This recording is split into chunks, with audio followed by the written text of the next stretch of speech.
retribution. Oh yeah, we want retribution. Oh yeah, we want retribution. Oh yeah, we want retribution. Yeah, we ran out of patience. Boil up with a cold hard hatred. Which leads us to another part, anti-whiteism, which is a huge part of this hell. That if you're a male, you're white, you are public enemy number one.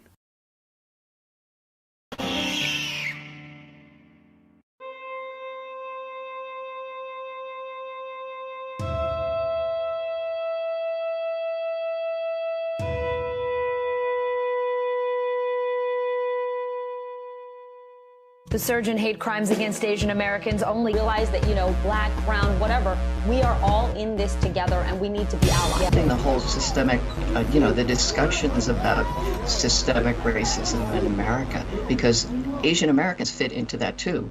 And that's important for all Americans as we look at fighting white supremacy, white supremacy, white supremacy.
Hey kid, don't ever let them get inside your head. They'll tell you what to do in life instead of everything you know that you could get. Don't let them guide your life towards regret. I'll fight for what I love with every breath. My past is filled with things I won't forget. I use them all to push me to my best. So treat the worst of times just like a test. If only I could go back in time, I'd tell myself that everything will end up alright. Just push yourself, test yourself, figure out what you like, and find your limits, don't be rigid, always work towards a prime. Surround yourself with open minds, people can change your life. A few friends with intent can help you feel alive. Find a passion, take some action, and with a little time, just be patient, make a statement, try to enjoy your life. They'll try to kick you while you're down, they wanna rise up while you drown. They wanna fill your head with doubt, they're silently scared that you'll figure it out. I'll make it look like I'm losing, won't bother hiding my bruises. And when they finally think you're wounded, then it's your chance to be ruthless.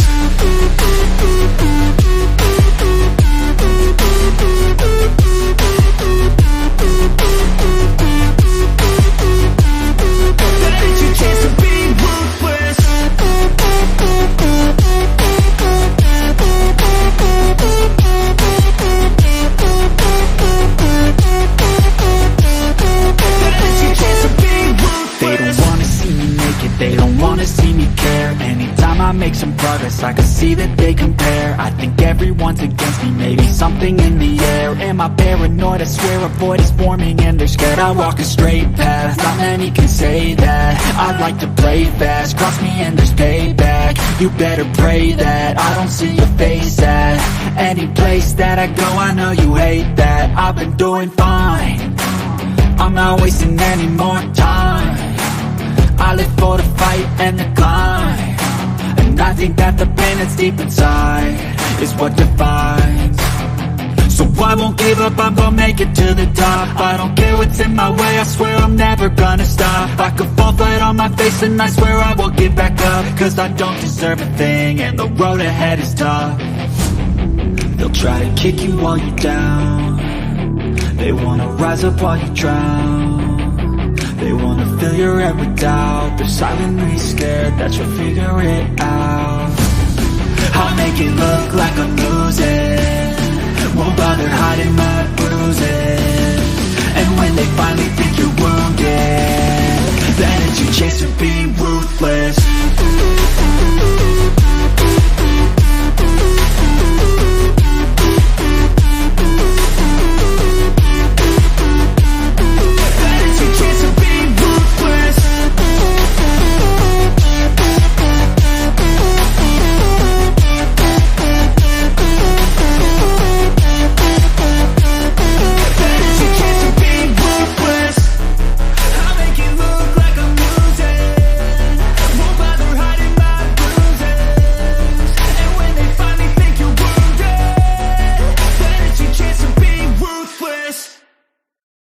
When there's nothing left but the fire in my chest and the air that fills my lungs, I'll hold my tears and trade my ears for a glimpse at kingdom come. On the other side of misery, there's a world we long to see. The strife we share will take us there to relief and sovereignty. Oh, by God, we'll have our home again. By God, we'll have our home. By blood or sweat, we'll get there yet. By God, we'll have our home. In our own towns, we're foreigners now. Our names are spat and cursed. The headline smack of another attack, not the last and not the worst. Oh, my fathers, they look down on me. I wonder what they feel to see their noble sons driven down beneath a coward's heel. Oh, my God, we'll have our home again. By God, we'll have our home. By blood or sweat, we'll get there yet. By God, we'll have our home. The road is dark, the way is lost. My eyes, they strain to see. I struggle forth to find a friend to light the way for me. Oh, brothers, can you hear my voice, or am I all alone? If there's no fire to guide my way, then I will start my own. Oh, my God, we'll have our home again. My God, we'll have our home. By blood or sweat, we'll get there yet. By God, we'll have our home. Oh, by God, we'll have our home again. By God, we'll have our home. By blood or sweat, we'll get there yet. By God, we'll have our home. We absolutely will. We have a big gathering today. Featured stories. New Patriots coach Jared Mayo says you got to see color. Watch out for the Patriots to become the blackest team in the NFL. Anti-meat eating arguments are based in what? You'll find out shortly. We also have Jesse Waters talking about some race hustlers charging $2,000 an hour to white guilt you. Misha covering some of the similar news, and we'll take a look at that. Dating is dead, and the internet killed it. We'll take a look at that, as well as a story about millions more women owning homes, women who are single, millions more than men who are single. Little white girl gets her head bashed in by an anti-white black monster. We'll have a look at that. Joy Reid, country doesn't belong to white people, she says. We also have the Go Free lesson of the day. Any inversion of the anti-white narrative remains within the anti-white narrative. And of course, he knew he was coming. Brant Danger is going to be swashing through 10 to 15 minutes or so, a little bit later in the gathering. Your comments, calls, questions, and Twitter space. And then there's this.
And you know it sucks when you're summoning the Prince of Darkness to kill the white man and the Kool-Aid guy shows up.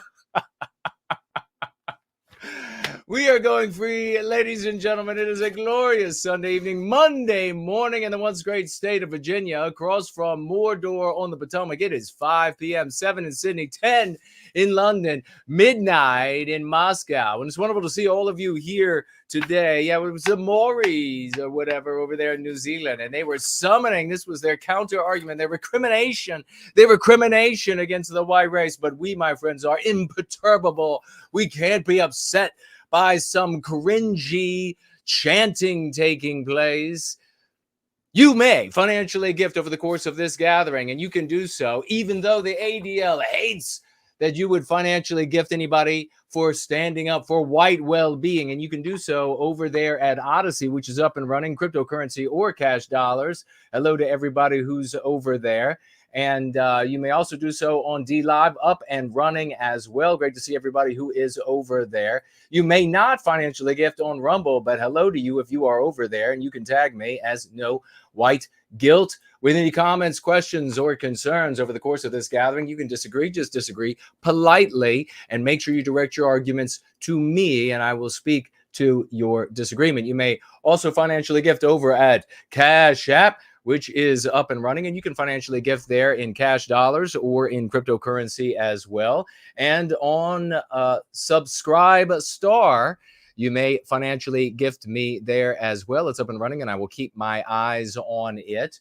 And in the future, there might even be an opportunity to financially gift on Subscribe Star without being a follower of mine. It's a new app that they have, and I will look into it, ladies and gentlemen. Otherwise, you may financially gift in cryptocurrency, which is not a big thing for me. A big thing, apparently, to the tunes of scores and scores and scores, even hundreds of thousands of dollars, for these grifters who are out there in the white sympathetic sphere, making a lot of money for themselves, grift defending and everything else that they're doing. Dazzling though we are, you may still financially gift into cryptocurrency by heading on over to nowhiteguilt.org, and you'll click on the financial gift tab, and you will head on down. You'll see the wallets that I use over there and the cryptocurrencies I use, and you will also find a snail mail address so that your letters can find their way into the thaumatological mailbag. That is the thaumatological mailbag, because this is the advanced placement class, and it's wonderful. It's wonderful. It's wonderful to see you here. Not just a class, of course. We are the special forces of white well-being, the people who are making it happen across planet Earth. And that's why Sunday we get together and we have a glorious Sunday, irrespective of the chanting. And maybe the Kool-Aid guy will just bust through the wall here. Oh, yeah. He will bust through. Entropy is up and running, and you may financially gift there as well. And I'll be keeping an eye on it, both on the front side of the dashboard and on the back side of the dashboard. We've got so much to get into, ladies and gentlemen. So why don't we go ahead and begin? What's happening to the Patriots?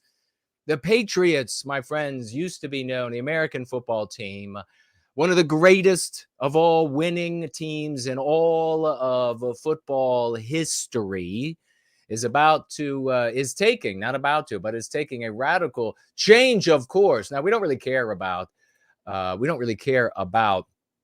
the sports ball, but it's interesting when it can be illustrative, and we can learn a thing or two about white well-being.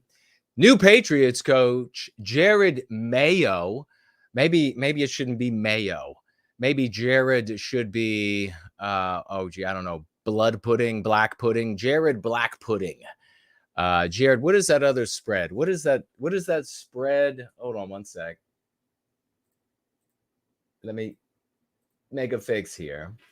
What is that spread? It's in Australia. It's a big thing, I think. Vegemite, maybe in the UK and Australia. Vegemite. It's a black or dark brown spread. So it's going to be Jared Vegemite is right. If you don't see color, you can't see racism.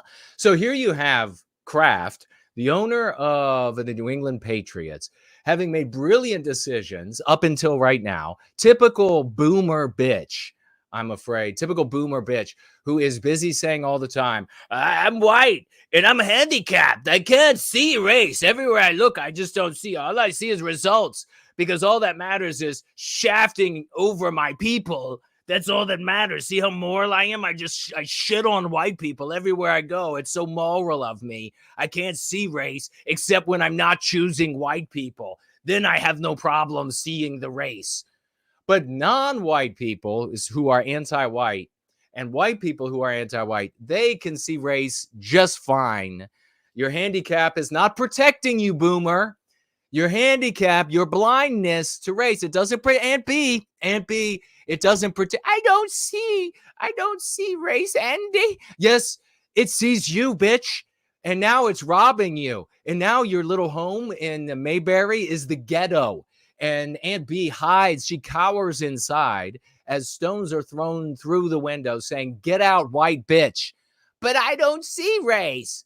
And here this guy is with the Black Power fist. And of course, at USA Today, he's going to be getting time here. Jared Mayo, the new head coach. Bill Belichick, one of the most winning coaches in history. Brilliant. Gotta go. He's got to go. He's time to retire. New England coach Jared Mayo, Vegemite. Jared Vegemite did something, well, brave during his first, brave for a black guy because he can get away with it since he's part of the angelized people in Western civilization, the most angelized of all, the black race. They can do no wrong, and whenever there's wrong, it's always the white man's fault.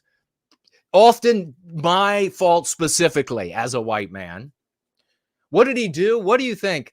What could you do? Talk about the disrespect that this POS has here. He gets hired to be the head coach of this team. And one of the whitest teams, mark my words, let's keep an eye on how white New England stays. Let's see if this doesn't become the blackest team in the NFL. Well, back in the day, I guess, what was that, Atlanta? And now it's going to be easily replaced because he sees race. First press conference as Patriots head coach, he talked about race.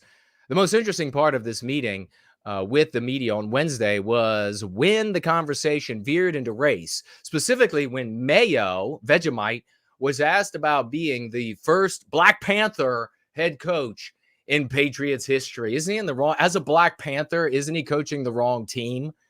I mean, shouldn't he be for the Panthers? Are they still a team?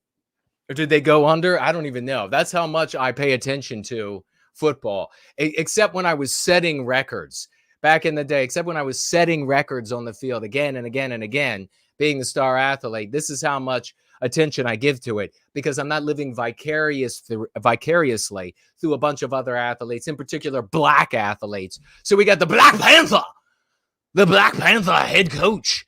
Maybe he's going to fly in on one of their space vehicles that they have built. Mayo was asked about being the first black head coach in Patriots. It never ends. There'll be another black head coach of the Patriots, and they'll tell the white people then that that's the first black head coach of Patriots history. Owner Robert Kraft, boomer con bitch, was asked about it. Quote, "I'm a dumbass boomer. And therefore I'm colorblind. I can't see shit. Everything is black and white. I mean, it's just white. I mean, it's just gray. I mean, it's not a color of a human being. It's all the world is just kind of gray to me because I'm always in the middle of a stroke. That's why I only see gray. I'm really colorblind in terms of I know what I feel like on Sunday when we lose." What? Put your dentures back in, old man, Kraft said. He added that he hired Vegemite, Black Panther, because the coach was the best person for the job. And we always hear, aren't we hearing this? The best person for the job. And the door falls off the airplane. Best guy for the job. And the planes collide on the runway. Best person for the job. And the wheels are falling off. Literally, the state-owned vehicles. Best person for the job, as long as he's not white, right? They need to finish the sentence so we can understand exactly what's happening. Best person for the job, as long as he's not white, as long as he doesn't have a really high forehead and massive cognitive ability and a feeling of responsibility to the community, as long as he doesn't have that, it's the best one for the job. Sure. Hello to everybody who is here. I see Nat Quinn. I see Jay Bishop. I see Zzz. I see Masumek. I see Hyperborean Dream. Hello, hello. The great Franklin is in the house, wielding saber and shield. And so is White Wolf. Southern Bloom. Yes, the unifier.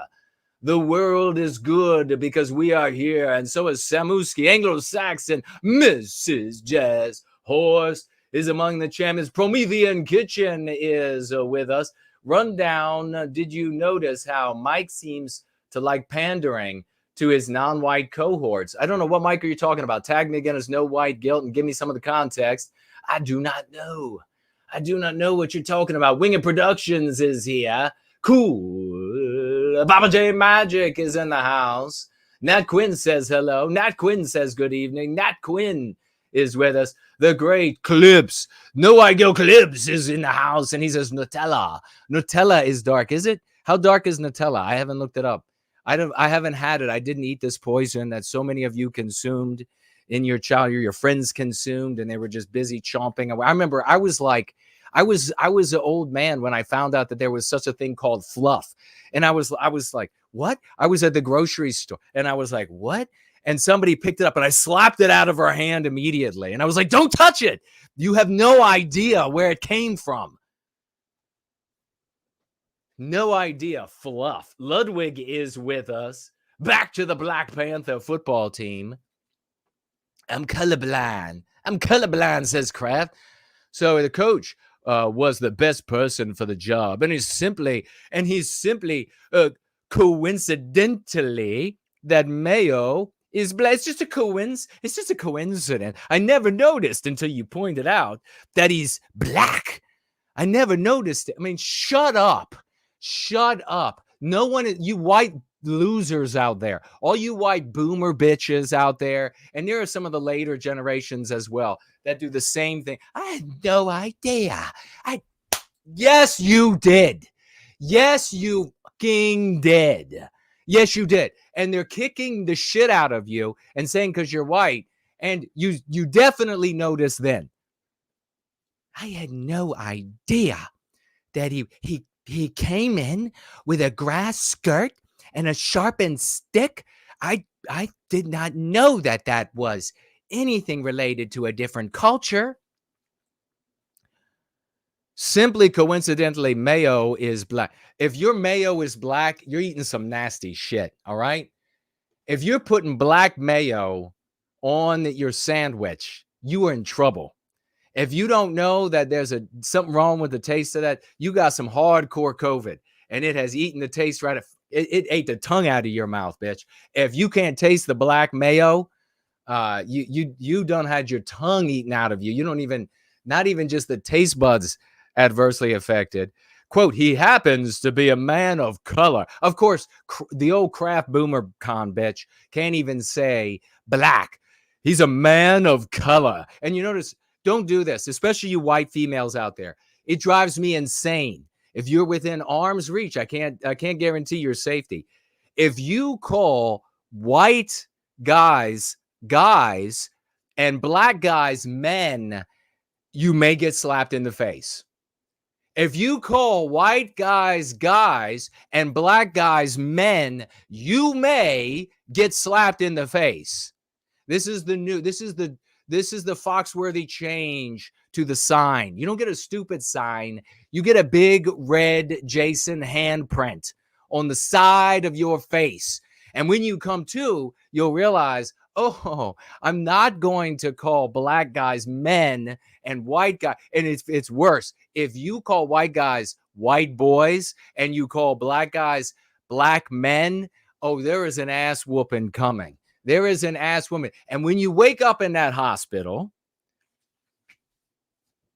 man of color, Kraft says, but I chose him because I believe he's the best to do the job. Well, I guess we'll see, won't we?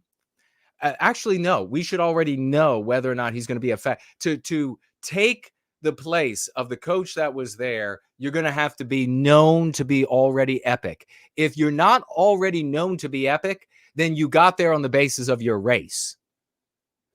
This is the standard answer good people give to the complicated issue of race. I don't see color. I see performance. That is an intensely naive view. So you see how anti-whites treat the matter. You are extremely naive, white person. Give this shit up, cucks. Give it up. They see you and you see them, and you see them victimizing you on the basis of your race as a white person, using this unending excuses to victimize us. They see it, you see it, we see it. Stop pretending. You're a fool. Mayo wasn't having any of it. And here comes the brave part. Mayo politely but firmly contradicted the white man who just hired him, and someone who is one of the most powerful people in all of sports. It was a remarkable moment. Only an angelized black guy could do that. If a white guy had contradicted one of the most powerful people in all of sports right after being hired by him, oh, the entire press corps would be against you with the insolence, the ingratitude. How many millions is this motherfucker being paid? Why is that appropriate? How is that appropriate? He can only do it because of his contempt and hatred for white people. That's the only way that this Mayo, this Vegemite could do it. This Nutella could do it, is to be angelized and hate white people. So it's totally inappropriate. Someone hired, see, a white man wouldn't do this because he has manners. Do you understand that? A white man would not do this because he has manners, because he has self-respect, because he has respect for his peers, because he has respect for the, let me ask you this. How many of you been in a city and you're driving down the road and somebody of this particular persuasion decides that you're going to fucking stop because they feel like crossing the road wherever they want, however slow they want to do it, because they have nothing but contempt for you, because they don't give a shit, these particular individuals that are crossing the road, about anybody else. How many times has that happened? For a white person, it's been a million times if it's been one in our lives. I have to tell you, I was in a car one time with a girlfriend, and I'm driving down the road, and sure as shit, here comes one of these inconsiderate, angelized, anti-white motherfuckers. And he decides he's just going to cross right in the middle, not even at a crosswalk, not time for him to even cross. He decides he's going to cross right in the middle, and I've got to come to a stop. And so he can leer through the windshield at me as he crosses the road. She busts out laughing. She busts out her ass laughing off. And I said, what is so funny? Why is this funny? And she said, he has no idea who he's crossing in front of right now. He is this close. He is this close to lubricating the roadway. And that's how this Mayo, this Nutella, did it. Mayo wasn't having any of it. And here comes his brave part. I do see color, said the anti-white Nutella Black Panther leader. Quote, because I believe if you don't see color, you can't see racism. The concept that invalidates white well-being. The concept that destroyed Western civilization. Anyone using the concept racist or racism is saying that white well-being is immoral. Do you understand? Anyone using the concept racism or racist is saying that the well-being of white people is immoral. There is no harm. Talk about the world upside down. Here is this motherfucker saying, I don't know what is it. Maybe he's right side of the bell curve kind of guy. Who knows?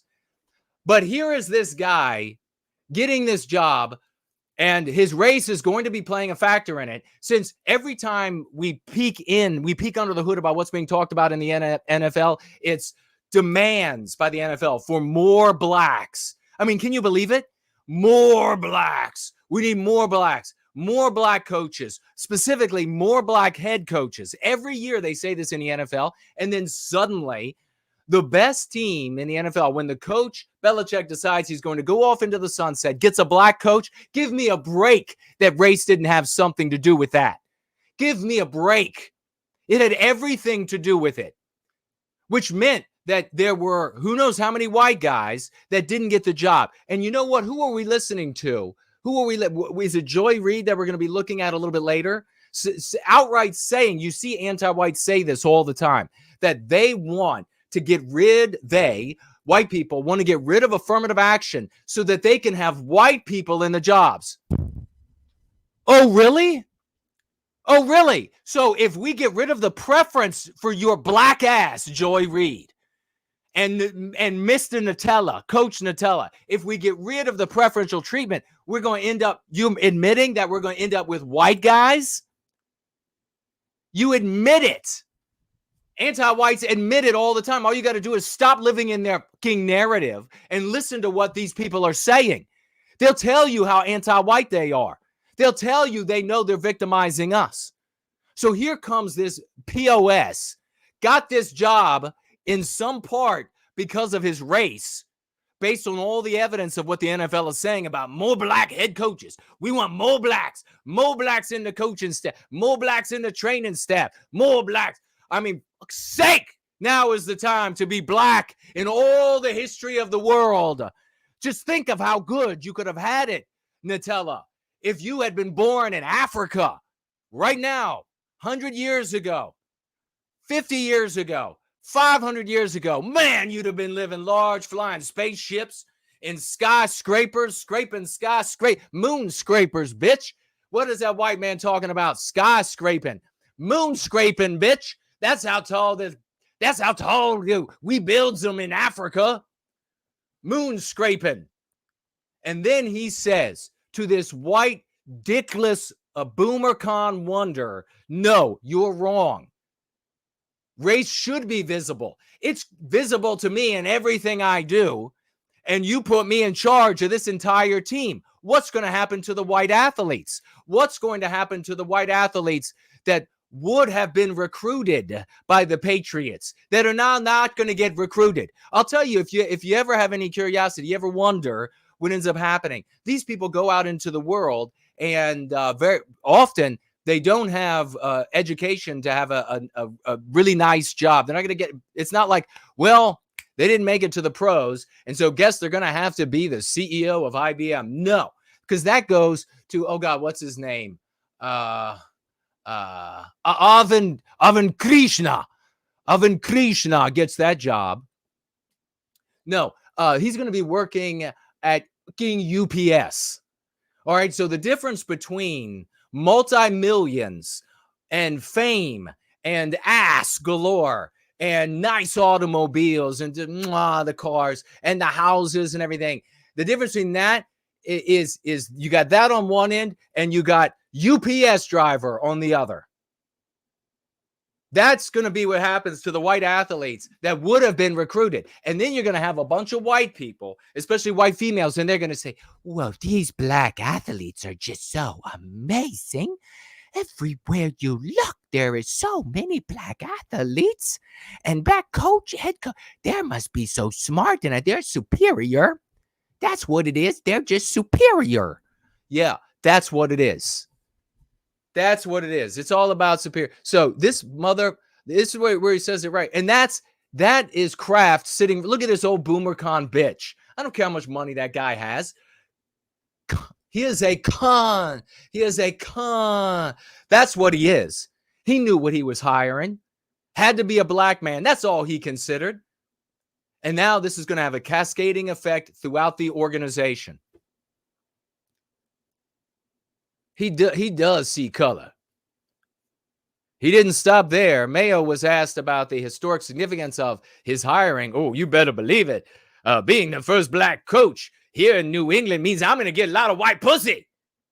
He added, you have to take ideas from other people. Black, white, green, yellow. It really doesn't matter. Old, young, one of the aliens. I tell you, I listen to them from aliens. I talk to them 10-foot aliens in Miami. I hope the Dolphins don't recruit them because I want to get a hold of them 10-foot aliens for my team, long as they're black. I want people around me that are going to question my ideas. Bullshit. Let's see. It's difficult to put into words how big a deal was for Mayo to say no one knows how good a coach he'll be. But Mayo speaking honestly about, what? No one knows how good of a coach. No. Patriots social media. No. I bet he's happy. Look at him there. Look at him all floyding out there. No, he's talking again and again about is he gonna? It's time will tell if he's gonna be a good coach. No, you don't get to. That's not how the world works. That's not how the world works. You get the top job because you've demonstrated already that you can do it. Except this is how the world works in the anti-white world, isn't it? This is how it works because you get the top job if you're non-white. You get the top job if you're a woman, if you're female. You don't get the top job no matter how much you work your ass off if you're a white male. That's how you can say we can. It's not hyperbole, or it's warranted hyperbole to say if you're white, you don't get the top job. But the way it used to work in professional sports is business. Is you demonstrate that you can kick ass at that next level, and then you get the job. That you only get to find out if he's going to be good or if she's going to be good at this when you're non-white or female. Then you get the job because you're not given to a white man. Now we'll put you in there. We'll plug you in. Do you do a good job? You see, this is what it sounds like when you don't earn what you're given. This is what it sounds like when you don't earn what you're given. Let's see if he can make it happen. You get into the way it's supposed to work is you get into the prestigious university because you've demonstrated you can do the work. They already know you're going to succeed there. But now, because of anti-whiteism, it's let's plug them in and let's see if they can succeed. Let's see if he can win some games. Let's see it. Oh my God. That pisses me off something fierce. You, Mayo, and Kraft, Bob Kraft, just die already. I'm with Oprah about so many white people. So many of them just need to die. I'm with her. Get gone. Get into the grave. Get into the hole. We're sick of you spending your money for anti-whiteism. Die. Just die and get it over with. How about meat, ladies and gentlemen? Let's talk about some big meat. Now that we've dispensed with those losers, let's talk about big meat. And we know we got some people here who aren't really into big meat. I can understand that. I can understand. Big meat always doesn't fit in. It can be uncomfortable. It could be damn right uncomfortable.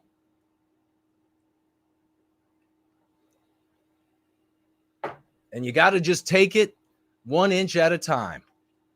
But where do these arguments come from? Let's have a look.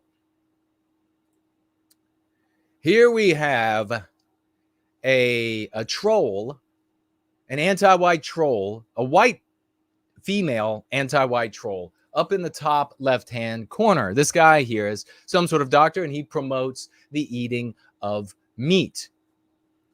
And then I don't know who this is. I think he shows some videos of females or children like hunting and what have you. But that's what not to watch. That's not important. He thinks he's making a point on the by way of the anti-white metric that look, if females like it, bada bing, it's okay. No. White guys like it. So you, world, and if you don't like it, then we're going to start. White guys like it. And if you keep causing us trouble, we're going to start marching 20 abreast. How does that sound? And then the whole world will fucking tremble for the days when they could have peace and push us around. That's what will happen. Let's listen to the troll who says don't eat meat. To eat has consequences. The assumption. I don't know why there's the piano in the background. I guess he added it. He thinks it's making a point. That the best protein comes from corpses is a racist belief. It's a racist belief. What have I told you all? I said again and again, the champions here, the scholars here, the doers here recognize that all anti-white arguments are based in retributive justice against white people. All of them. You can think about any arguments that the cuckland folks will tell you. Oh, well, this is what the leftists believe in. This is what the wokies believe in. And, you know, I thought I was joking when these fools started calling the anti-whites woke. And I said, you watch, they'll call them wokesters and wokies. I was kidding. How did they end up doing that? Fuck's sake, it's just like the most inept, the most like Down syndromed, inept version of a person you can imagine. And that is your typical white person. Just like, I mean, it's just like, what the fuck? How did you end up this way? How did you become this? We should be riding in half tracks everywhere we go. And instead, we're like these Down syndrome turkeys. Every argument, the anti-whites win every argument.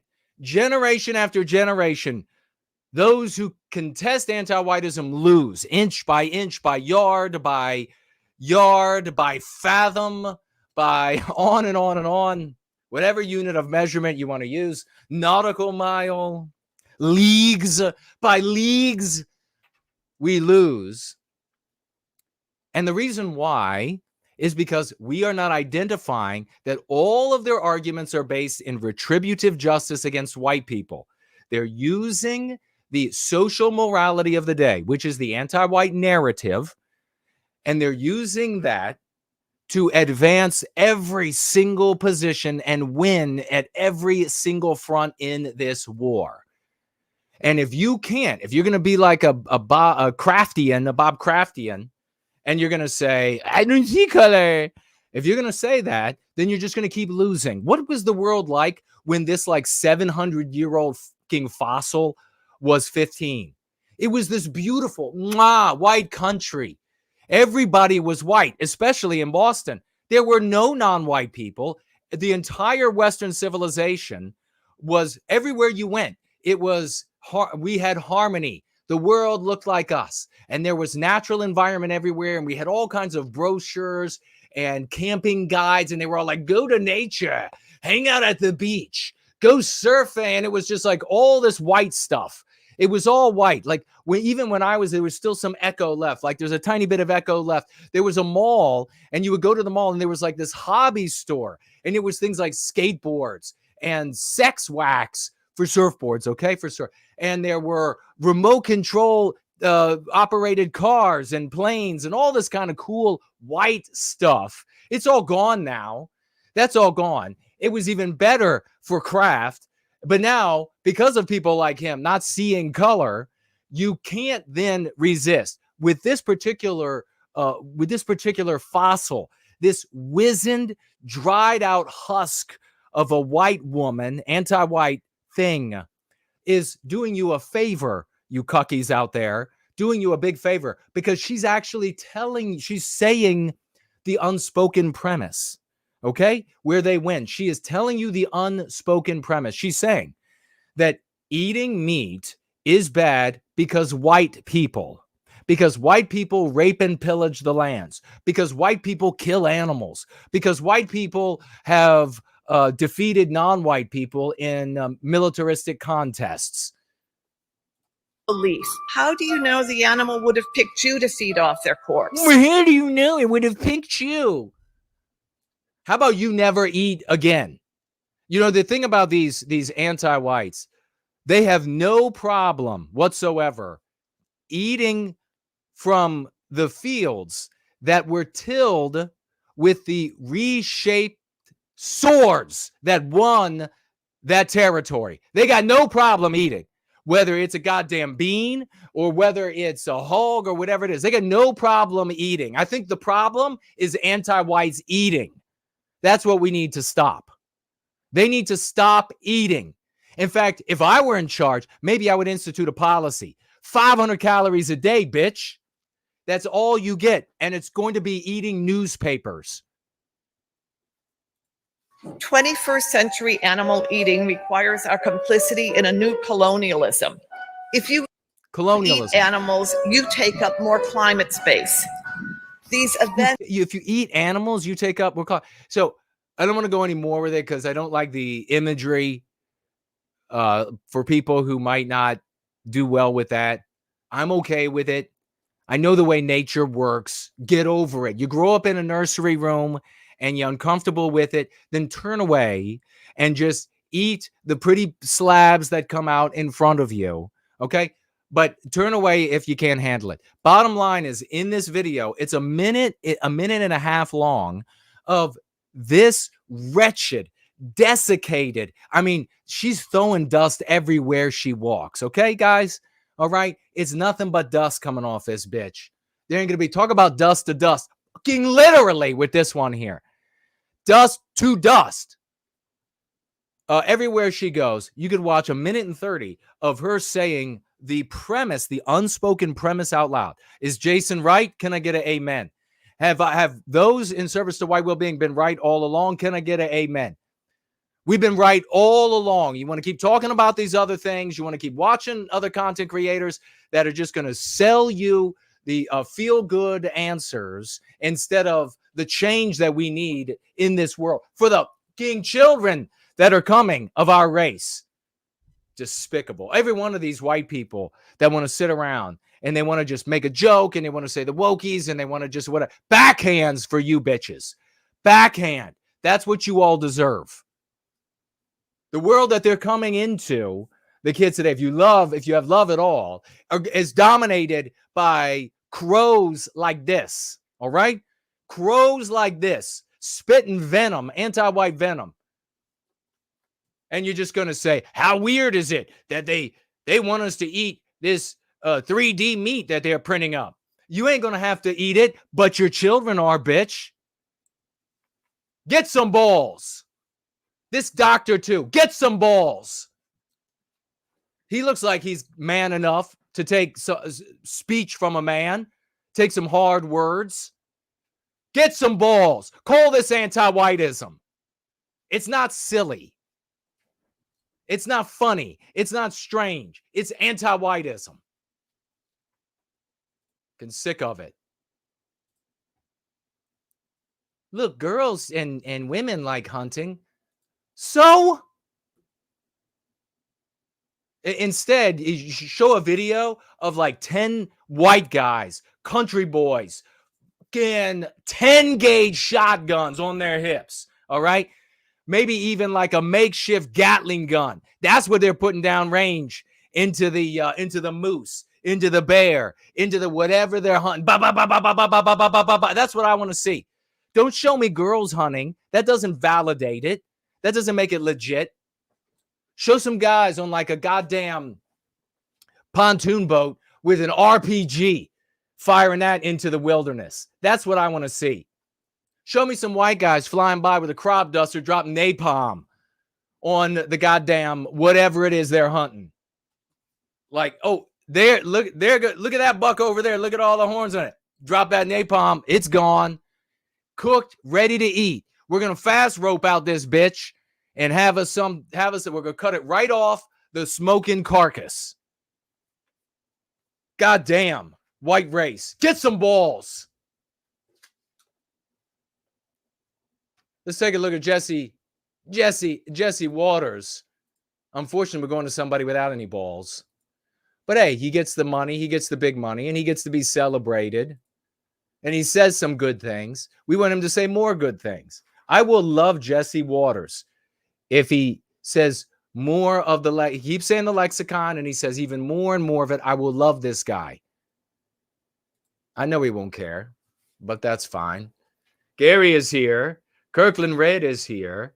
Have you shared the stream already? Have you shared that we are gathered here today? We got to share with as many people as we can, because if we don't, there ain't going to be nobody. Attrition brings people away. Life takes people away. We need to be bringing new people in. There'll be nobody changing the world. There'll be just a bunch of customers, and they'll be lining up for, tell me that my crutch is legitimate. Tell me that the reason why I'm a white guy and I have no dignity is because it's this other race of people have robbed it from me. Shut up. St. Thomas is with us. Says amen. I see a bunch of amens in there. Amen to all of you. LG is with us. Azamuth Clark is here. Montana Kid says Jason for president. Jason for PM. Go Jason. World dictator. World ruler, emperor of Western kind. I will remedy all of the problems in the blink of an eye. We have Foster is with us. King Arthur baking competition for chicken. No white children need apply. Blessings. Who else do we have? Herman is with us. Hello and welcome. Ivan the Horrible is with us. Dark Star is here. Rory is here. Says Promethean hails. A big Promethean hails to you. Let's keep rolling here. Yeah, we'll sweep aside all of the scum. All the losers that get in the way. All of the give me excuses. I'll buy your excuses. All these white guys. Yes, if you're a white guy and you feel like you have no dignity, it's because you don't. And you don't get dignity back by complaining and blaming others. You don't get dignity back by bluffing that you're a tough guy, by puffing out your beer keg of a belly and saying, look at me. You get dignity back by taking it back. And you got to be smart, which means you've got to follow King Leonidas like me. You're not going to get another one. You're not going to get another chance, bitches. You're not going to get another chance. You'll find people tougher. You'll find people smarter. You'll find people more creative, but you're not going to find them all in one package. So this is it, This is it. Gary is here. Great to see you. Jen is here. Great to see you.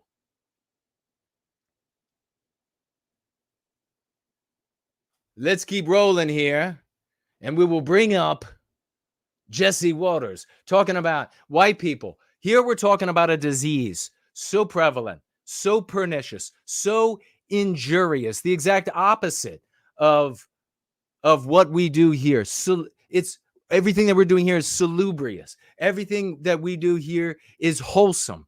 Everything that we do here is salutary. The exact opposite. This is a diseased race of people, and you have to be able to admit that. I see these guys all the time. I've only seen a couple white females do this a couple times. The guys more often, far more often, grow up. I have no guilt.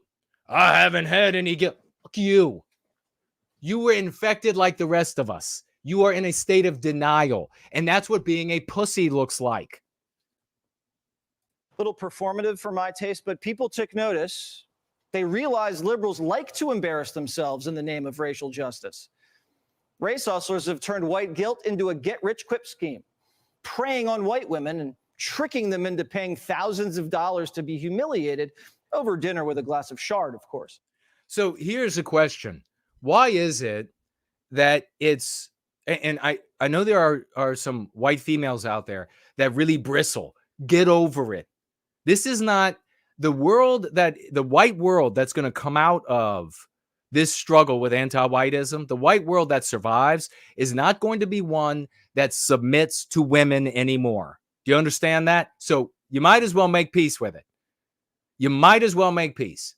You are going to be given the respect that you earn. Do you understand? You don't get respect because you have a vagina, because you have female parts. Females are good, they're bad. It's just like guys. And I mean it. I'm not just saying it. And then we'll suddenly female bristle. And I'm like I had Fournol make that banner for me to run off the feminists. Make that Christmas banner where the hot woman is laid out and it says, Merry Christmas with no white guilt, long her shapely legs and ass. Yes, I had the champion Fournol make that. By the way, I have Fournol's mug here. How many of you are as cool as that? I had the great Fourneau make that to run off the feminists in our midst, and it worked beautifully. So, ladies, get over it. When white females become women of the West, just like when white males become men of the West, that's when we are recapturing our destiny.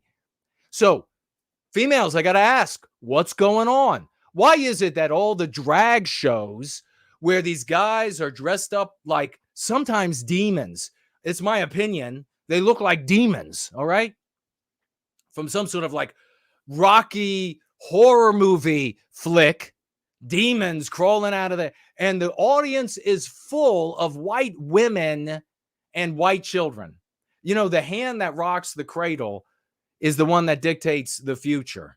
All these females. And then you have all these white women that are able to finance an industry of personalized anti-white guilting. It's insane. You have here, and we're going to take a look at Misha Petrov's, what she had to share in just a moment. But I think there's some that she was looking at was even more, but I don't know. This is like $2,000 an hour to be told what a piece of shit you are because you're born white. Come on, ladies. Call out those white females. You know, there are few females out there that are good with their errors being pointed out, with their manipulative tactics being pointed out. And it's a great way to out the good ones from the bad ones. So guys, you know, keep your ears open. Let's make this a strategy for good women to get a good man. Okay, so nobody call me out and say that what I'm doing is wrong, because this can be a strategy for women. Not every woman is born with beautiful legs. Not every woman is born with a beautiful face. Not every woman is born with huge tracts of land that her father is going to bequeath to her. Okay, not every woman is born with the best assets physically, not best assets mentally. Okay, give women a path to getting a good man, and let that path be that she can exemplify the behavior of a fantastic woman, and that she can condemn women for not being fantastic, for falling short of it. Give them this mating relationship, marriage strategy for Christ's sake. Allow that to exist. Stop criticizing this when you see it. And females, white females out there that criticize it when they see it, criticize them. Let women have this strategy to a good man. Because let me tell you what, guys find, and we're going to be talking about dating here shortly, among other things. Guys find like 80% of the women they look at attractive. It's very different, and we gotta reverse this nonsense that all the little boys are taught about how little girls and females are so good, and they just want it's the guys that care about looks. Wrong. Guys find 80% of women they look at attractive. Women find 10% of the guys they look at attractive. So don't give me this bullshit that looks are what matter to men. It is the exact opposite. If you're a woman and you want a good man, I'm going to tell you what. Guys exposed to women or girls when we are young that want to be and do right and are critical of wrong in other women are the kind of girl that guys you want, because it's the behavior that she finds joy in that she'll repeat, not the behavior that you want to instill in her or the behavior. No, that's not the way the human animal works. If she finds joy in a behavior, if she finds joy doing a thing, then she'll repeat it because it's it's driven from within. That's the woman you want. Even if that's the one you're going to have to live with. Okay? More important today than any other time. So women, and this is just a connecting sort of a way to be a nexus to from this story to the next. Women, call out females that are doing this. What's the deal with the depth of the self-hatred and the hatred of the white race in white females? You know what I expect of white women? Not a damn thing. I want a show of hands of everyone at this table who is racist. Look at this shit. Look at them. They're like in pain. They're like, oh my God, I know how terrible. I know how awful. This is sickness. This is why women were burned at the stake. It was just an excuse to say that they were a witch. We just threw the letter W at the beginning, got rid of the B.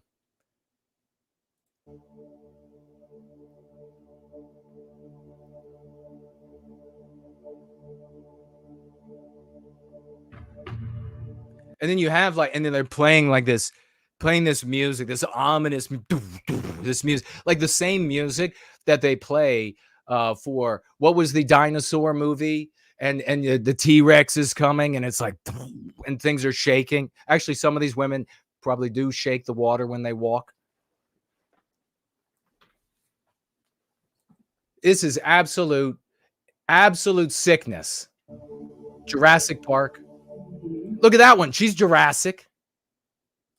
I want to cry.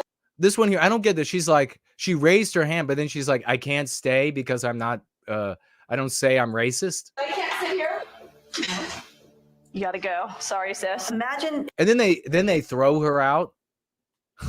If your husband beats you and you can. Look at this. Look at the name. I didn't even see this. Look at this anti-white slur. Karen, a beautiful name. We never use that as a pejorative. And then look at these two anti-white motherfuckers. Look at them. They're sitting there in the chairs made by white people, houses made by white men, white country. Look at that electricity running, getting filmed by things white people invented. Confront him. Would you go and massage his back while you're confronting him when you've been? Oh, and then, if your husband's beating you. A victim of abuse, and white women have abused us our whole lives. Why do we have to hold your hand? Abusive Amazing. husbands, white America, same thing. But these women are paying to be bullied. Is white shaming cathartic? But there's no crying in anti-racism, at least not from white women. Those tears are diabolical. You've been socialized not to see us as human beings. Look at this. $2,000 an hour, and then Mia will be getting to her Petrov in a moment, Misha. But I think it was like $4,000 or something, and they pay it. There are people who pay this.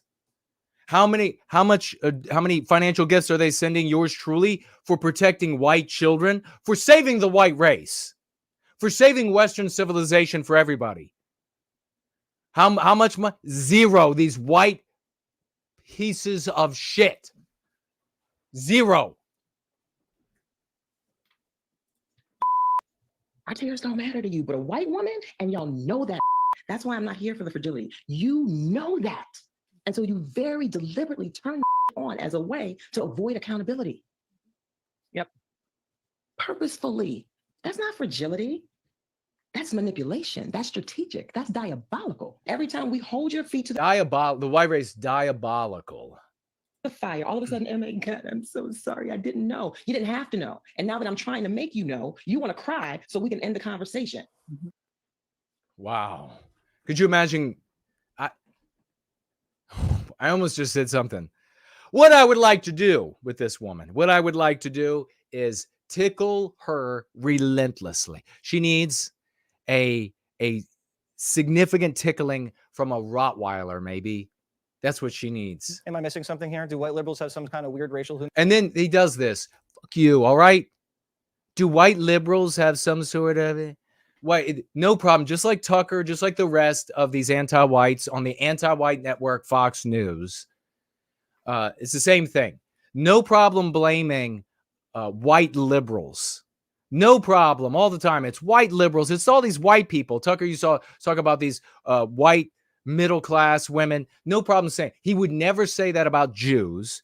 He would never say that about blacks. It's all these damn Hispanics. It's all these damn Arabs. No, he would never do that because he's a coward. Humiliation fetish that we don't know about. Hopefully our next guest can. You know what? I've heard this humiliation fetish statement when I'm not going to tell you exactly how old I am. I've been doing this for nearly 3 decades. When I was in high school, humiliation fetish. I mean, I don't want to be in like my 6th decade and still a tiny community with the cucks out there saying, I just don't get it. Do they have like a humiliation fetish? I don't know. What is going on here? I don't want to be listening to that shit for my whole life. Sucks because of this. Answer these questions I have. Let's ask Manhattan Institute fellow Heather McDonald. And here you have this Heather McDonald. They never would have me on, but they're going to have this anti-white Heather McDonald on to talk to, because it's what, legitimate? It makes it more legitimate if you bring on a known anti-white. Wrong. Why are white women paying to be racially humiliated, Heather? Because it makes them feel so much virtuous over the rest of the MAGA Republican yahoos out there. This is a completely codependent, dysfunctional relationship. Like, she's insulting MAGA people, and I don't think she's doing it in character. It didn't sound like that sentence was in the character of the people who are doing this, all right? I think that was her true sentiment. This woman is anti-white. It's just like they can just keep getting, respawned. They keep getting respawned. Well, you're born to this world and you want something for nothing. Well, we'll give you what a bunch of white men deserved and earned. They'll commit suicide. So it's not even like most of them you won't have to see. Some of them will be homeless. Some of them will be like hugging their dog in the winter as they're homeless. You'll see some of them, but most will kill themselves. So you won't have to worry about it, Heather. You can have their jobs. You can make the big money. And then when things get rocky for you, because anti-whites increasingly need fewer and fewer white women, and they need increasingly fewer and fewer Jews, by the way. But as they need fewer and fewer, you can just like respawn. You can just like have a new iteration, a new perturbation of your. So this is the new perturbation of Heather McDonald. And here she is. And she's like, well, I'm anti-white, but then I can legitimize the conversation for these cucks over here by showing up. People like these white privileged trainers are utter charlatans. Nothing qualifies them to harangue whites about phony racism, but nothing empowers, allows these white women to take on the sins of the white population on their shoulders. It's all about power on both sides. The sins of the white population. And then, this McDonald always talking about, we do have racism in this country. We got to take it down. This is getting in the way. The sins of the white population.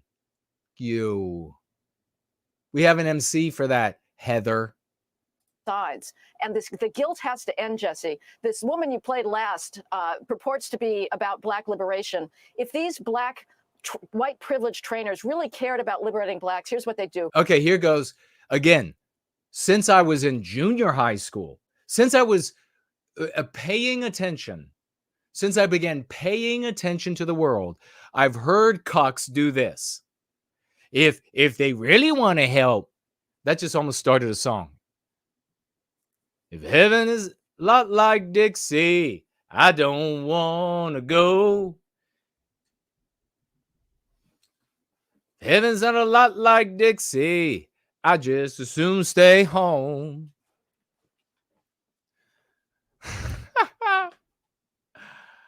As I'm losing my voice yelling here. Heaven ain't a lot like Dixie, I don't want to go. If heaven ain't a lot like Dixie, I just as soon stay home. All right.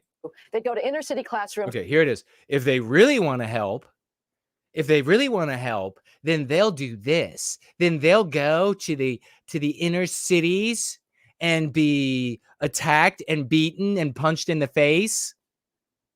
And they persuade those children to do their homework, pay attention in class, and not run the streets. Wow. And why are there white people that this is a point for? That's what I want to know. Like, what is wrong with them? Too much Nutella? Too much fluff? I can just weave all the stories together here. Like, I could do some breakdancing here on the show. I could do it. Why is this a point for some white people? Brain dead? Too much tap water? Not enough meat in your diet? Not enough meat in the sack? What's the problem? How is this a point? If they really want to help black people. No, the subject should not be what's good for black people, bitch. The subject should be that we are being victimized. That these anti-white black bitches for black liberation are victimizing us. That should be the point. When you have 66% of black 12th graders not being able to do basic arithmetic. 66% of them, 12th graders, not being able to do basic arithmetic. It's white man's fault. What did we do to them? You know, especially now, now she going to start talking about the black male and how we have to listen to them. We have to coddle some more of the black male. Just like the one that I showed y'all that was talking to the judge, and he's like, I know I've done wrong and I'm off drugs now, and everything you want to hear I'm willing to say, and it sounds totally legitimate, and hey, if you feel like you got to punish me, then I understand what you have to do. Well, we're going to punish you. Bitch, I'm going to kill you. I'm flying over the bench now. Yeah, let's coddle them a little bit more. Let's coddle them a little bit more with like those nets that they shoot over wild animals. How about that? Electrified. Read a graph. It's not racism that means that we don't have more black computer scientists at Google. This is. She said it's not racism that there aren't more black engineers. It's because white people aren't teaching them well enough in high school. You know what needs that? You know what conveys legitimacy is when you have a good black person stand up in front of these people, shoulder to shoulder with a man of the West like me. And the good black person says, fuck you and your anti-whiteism. Fuck you. Because the problem in their community, as we've had interviews, the biggest problem in their community is that they can use anti-whiteism on each other to get away with anything. You remember Sharika coming on talking about that? To get away with anything. The black man supposed to be home taking care of his wife. They always want to blame all these anti-whites, conservative type anti-whites. They always want to blame welfare for the black family breaking up. You know what broke up the black family? Is anti-whiteism's ability for the black man to not come home for a week and be having sex with who knows whoever, and then come home and say, what? White man has keeping me down, and now you're siding with the white man. That's what's destroying as collateral damage to the attack on the white race. So you want to convey legitimacy. You don't drag this desiccated white, anti-white female out of the dustbin of history and have her say, well, you know what? I'm anti-white, and really they should be educating these black youths. And then eventually we get to a point where there are black CEOs. And then eventually we get to a point where black race hustlers can't get a job anymore, guilting white people. No, we begin with shut the fuck up. That's where we begin. All right. You got it? That's where we begin the conversation, with shut the fuck up. And then a good black person stands shoulder to shoulder with me and says, you and your anti-whiteism. That's what's destroying this country. That's how we get legitimacy. not a problem of racism in this country now. It's a problem of culture, and nobody wants to look at that. Yeah, but Heather, why do that? It's not a problem of culture. It's a problem of anti-whiteism. When you can charge $2,000 for an hour to white guilt shame white ladies. It's just so much easier. Look, he's laughing. Isn't it fucking funny? Because with his big money that he makes, he escapes this. His like little pretty boy lifestyle and the big gated community and the big house and the nice cars and the heated driveway so they don't have to shovel and all that shit. And meanwhile, white guys like me are getting older and older. No fucking family, no children, no great career, no nothing. And we're looking on and we're getting angrier and angrier, motherfucker. It ain't fucking funny. It ain't funny at all. You're sitting inside, you got the big bay window, and you got the beautiful wife, and you got the kids, and the floor is covered in the Christmas gifts or whatever this guy is celebrating. It's covered in all that shit. And he's like, ha ha, white guilting them. Such a joke. They're so silly. I wonder how easy it is to smile with no fucking teeth. Oh. It's and the sad thing is, Jesse, is that this takes us further and further away from solving. See, this is what I was saying about Tucker the other day. Tucker ain't never going to talk to somebody like me because I'm the real deal. Because I represent the actual rage and at the same time, effectiveness of the white male population of the West recapturing our destiny. I represent that. That's why these lily white soft bitches with their wonderful little socialized micro environments where they're kept safe from all of what's happening in the world, where they're kept safe from it. They are our first adversaries. They are the ones that we have to get to bend a knee, not the Jews. Fucking idiots. It's these folks. Solving our racial disparities. The trainers should be talking about personal responsibility and Black empowerment, not about. We get to a point where morally we surround their neighborhoods, and then physically their neighborhoods will be surrounded. And then they'll start talking about our concerns.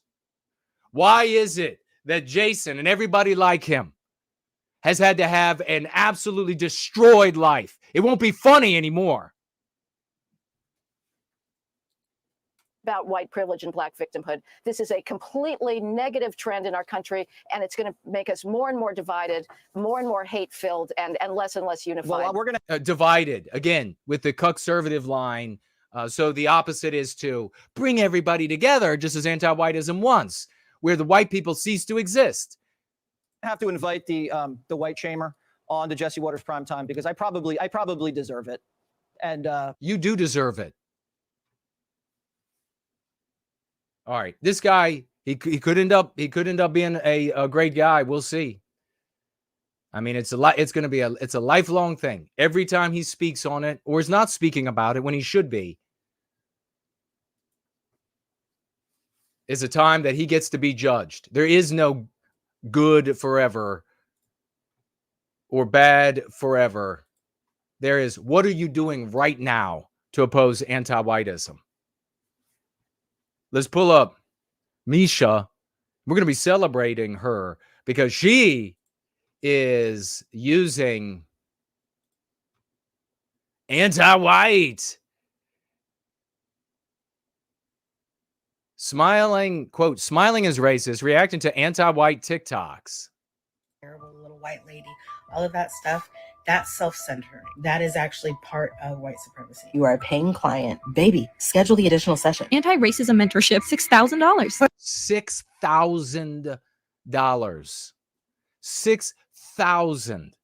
These people are driving around in King Bentleys with this bullshit. I got to scrape together. I got to scrape things together. God damn. Question is, why y'all be doing that fake smile? Why do y'all half smile at us? I think she forgot to take her meds. We see it. I'm privileged too. Thank you. I'm privileged. Look at this shit. That white female getting down on the ground. I'm privileged too. Let me kiss your feet. Yeah, here we have the anti-whiteism. Yeah, people, they want to call it like diversity and hiring. It's anti-whiteism in hiring. Call it diversity in hiring only to pace the people that you want to bring over. Then it's anti-whiteism in hiring.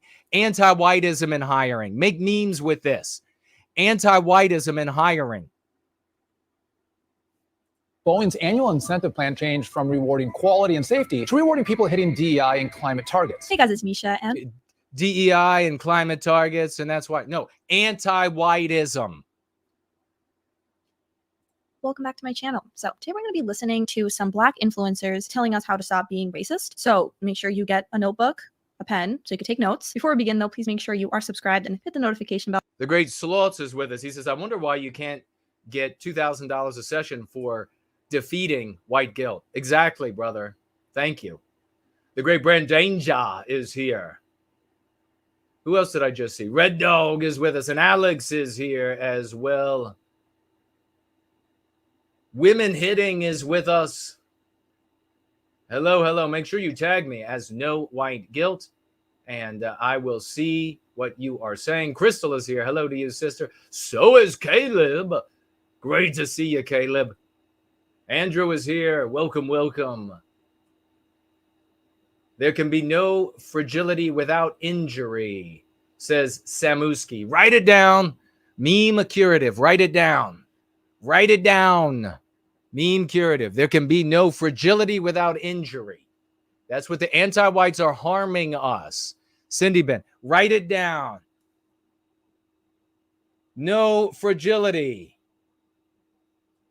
without injury.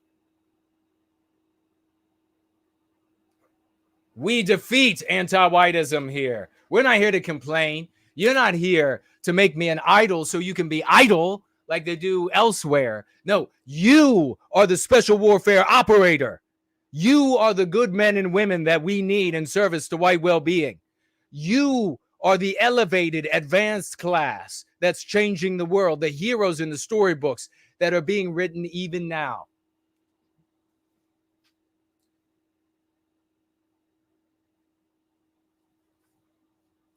Let's see, 6,000. Let's see, we have our, and everybody who is in the comments of Misha, wonderful. You're doing a fantastic job. Mwah. Kisses to you of celebration, salutes. This young lady is catching on, and that's fantastic. We love this. We love this. Well done. So you don't miss any of my videos. So this is a friendly reminder to white women who are working with someone on their anti-racism and healing journey, right? So I know that one of the things that happens with you guys is you go to this place where you might need to schedule an additional session. Ooh, you might need another session. You might need another session of us hating on you. Come and get a session. Talk about a session, right? This is a visit to the proctologist. That's the session that's happening. Oh, and look at the mouth she's making there as I say that. You might be really struggling with something, and then you have this thought of, oh, I don't want to bother them, right? And I'll figure. You don't want to bother them, but really what you should be doing is paying them. You should pick up the phone and you should pay them. That's what you're struggling because you're just an awful. You want to get together in your little boutiques and you want to talk about how awful the white race is. Yeah. If instead of just ridiculing the white women that are doing this, like Tucker, like Jesse Waters, like Jesse broke his water since he's acting like such a bitch, instead of just ridiculing these white women, we should be talking about the injury that they are inflicting on Western civilization, on Western kind, on white children, on the attack on the white. Because do you think these white women, do you think they just have these little crush sessions, these little browbeating sessions, and then they drop it? No, they take this into their world. They take this into their family. They take this into the lessons to their children. They take this into their lessons to their grandchildren, nieces and nephews. That's what we should be talking about, the injury to Western civilization, not saying how frivolous and silly it is. Figure it out on my own. That is that supremacy thing coming up. You believing that even though... Okay, if you're white and you believe that you can figure it out, then you're evil. That's what this anti-white bitch is saying. And remember, what matters is that she's anti-white, not the way she was born. I mean, that matters for other things, hair care products and etc. But for our purposes, all that matters is whether she's anti-white or not. And she's clearly anti-white. You have these things ingrained in the foundation of who you are. Right, internalized race. Ingrained. So this is them saying out loud what Jason has been saying to the world for decades, that it's our very essence, not something that you can change, not something that you can escape. Although white people, how many of them have we witnessed? And now they're coming too, aren't they? Many of them. We saw last year a particular cartoonist who admitted with tears, and I was the only one, me and this community here, the only one that got that guy 100% right, predicted what would be happening and be said next. All of it came to fruition. Scott Adams. All of it came to fruition. Being right doesn't matter in today, does it? I don't know who I'm talking over here, but I'm talking to somebody over here because being right doesn't matter. How many times do I got to be right? People don't want right.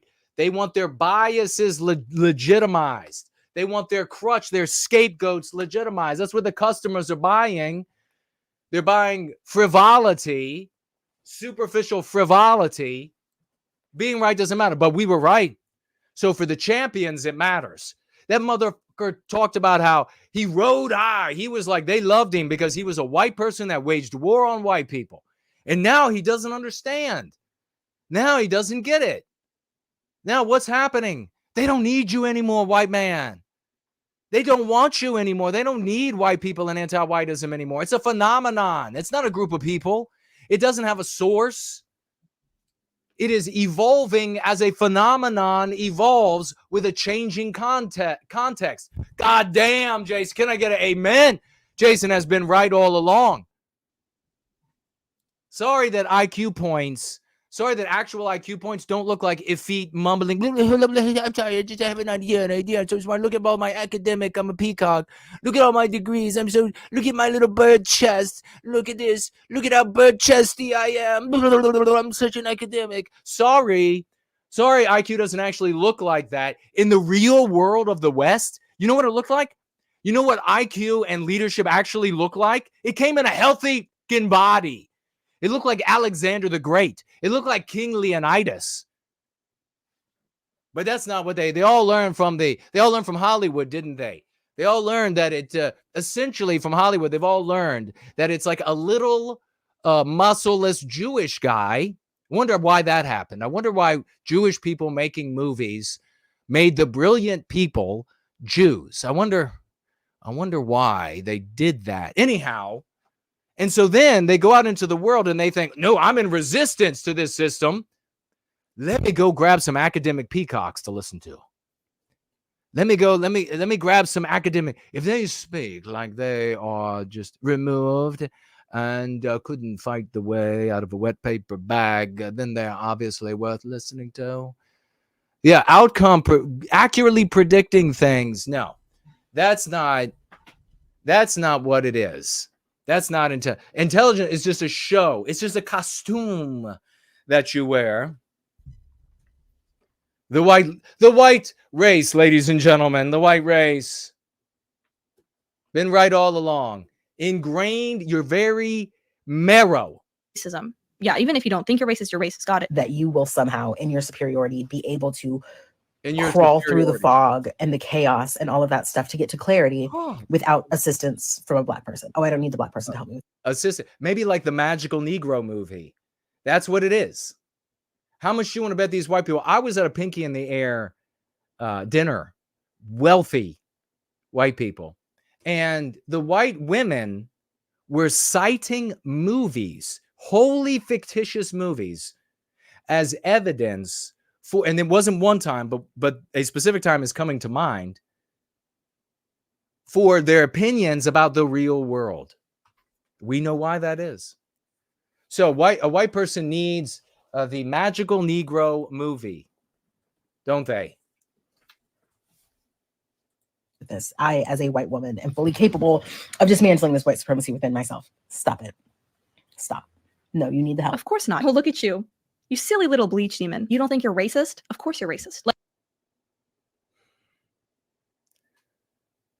Legacy of Equality, $6,000. Anti-racism mentorship. That is why you're working with this person.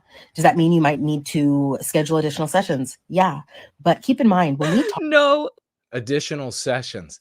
Does that mean that you might need some additional? Is she actually going to like be putting on leather and breaking out? Because that'd be the only thing that would make sense, right? She's like, all right, I'm going to get the riding crop. All right.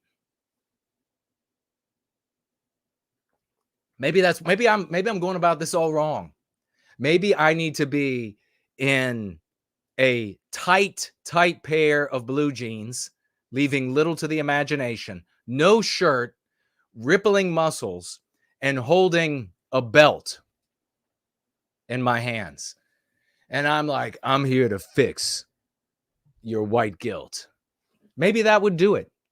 Maybe I've been going about this all wrong. Way. Talk about how it is not Black women's responsibility. You're welcome for putting that into your head. To do these things for you and provide these services for free for you. Recognize what we're saying is for free. We're expressing— Oh, what? That we will do these things, but you will pay us for our labor. We're not providing the— Whoa. We're doing it for free. By the way, I know this is like a colloquialism in American, and I think probably English around the world. There is no for free. Okay? It's free. It's for something.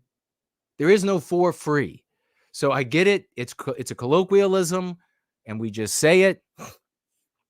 But just if you want to be hyper accurate, especially if you're with a group of people where you're all smart and you want to be hyper accurate, it's just free. It's not for free. But it's going further. She's going further here, the anti-white, because she's saying that, oh, we're doing it free, but you're going to pay $6,000. How do you like that? I mean, holy shit. Charlatanism has never been so African. Labor for free anymore. I feel no white guilt. Whoa! Whoa! Whoa! Celebrate! Celebrate! Oh my God! Holy shit! What did she just say? Will pay us for our labor. We're not providing the labor for free anymore. I feel no white guilt. Oh my None. God. That might bother you. That might make you upset that those like me will not be spending $6,000. I want to know who has $6,000 just lying around that they're willing to spend on this.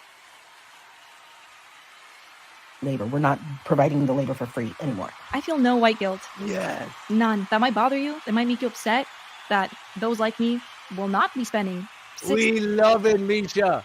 $6,000. I want to know who has $6,000 just lying around that they're willing to spend on this.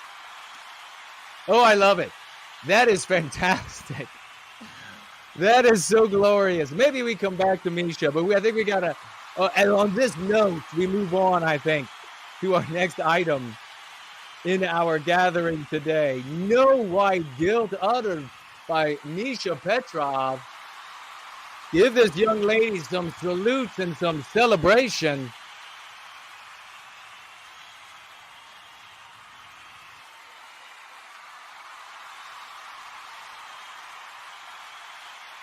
Epic. Epic. I feel no white guilt.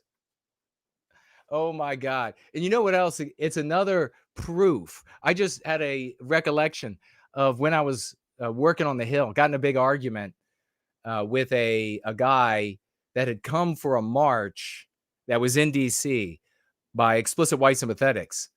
And he wanted to tell me that no white guilt was not revolution. I would say it's the most revolutionary thing that a white person could say.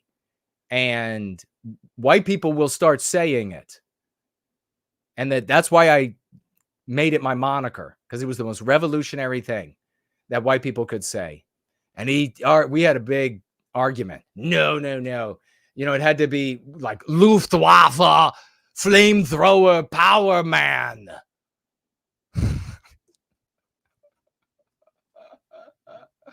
Whatever. Spud Ruggers is with us. Great to see you. So is Streaky Bacon. So is Daryl.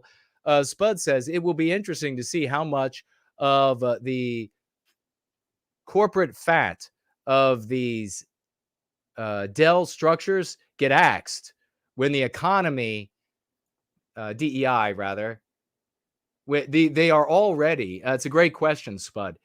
They are, or Bass is here too. Hello to you. A great thing to speculate about.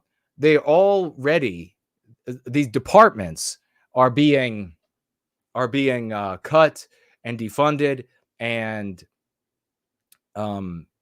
reeled in some, if you will. But that's all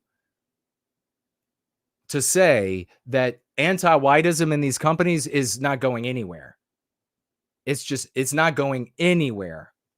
It is the substance. It is the zeitgeist of Western civilization. You don't need, and I'm not saying you don't know this. I know you know this. And you're specifically talking about these like DEI departments and everything. I think even at Alphabet, they're cutting back on these departments, especially because there's just such rampant waste. But it's the actual substance of our civilization. So you don't need a program called DEI. You don't need, and these other programs that they take over that at one point served one thing and then they sneak anti-whiteism into it, or I shouldn't say sneak, it sort of percolates because it's coming from everywhere. It's just suffused into everything.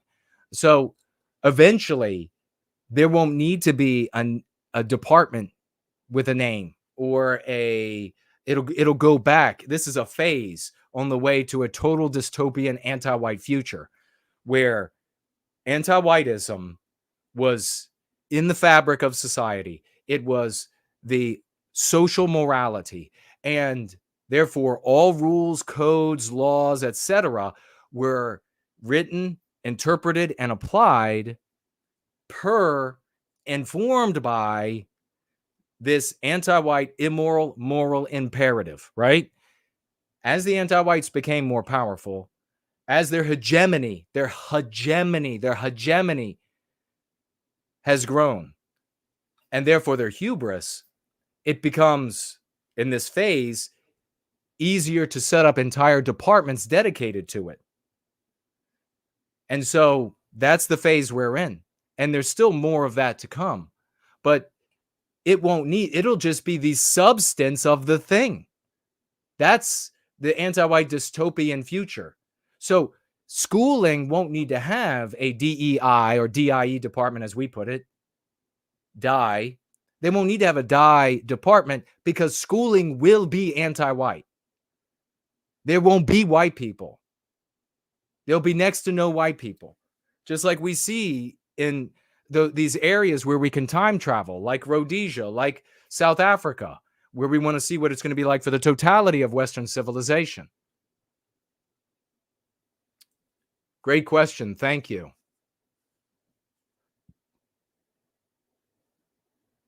Women Hitting says here, they butcher our English language. They absolutely butcher it.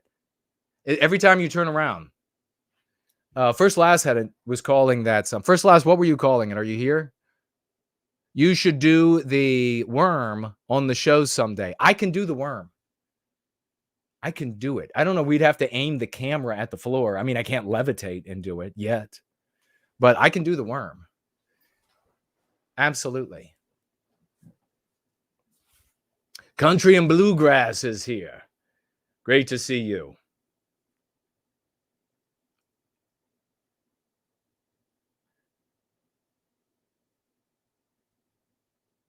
Yeah, total butchering of our language.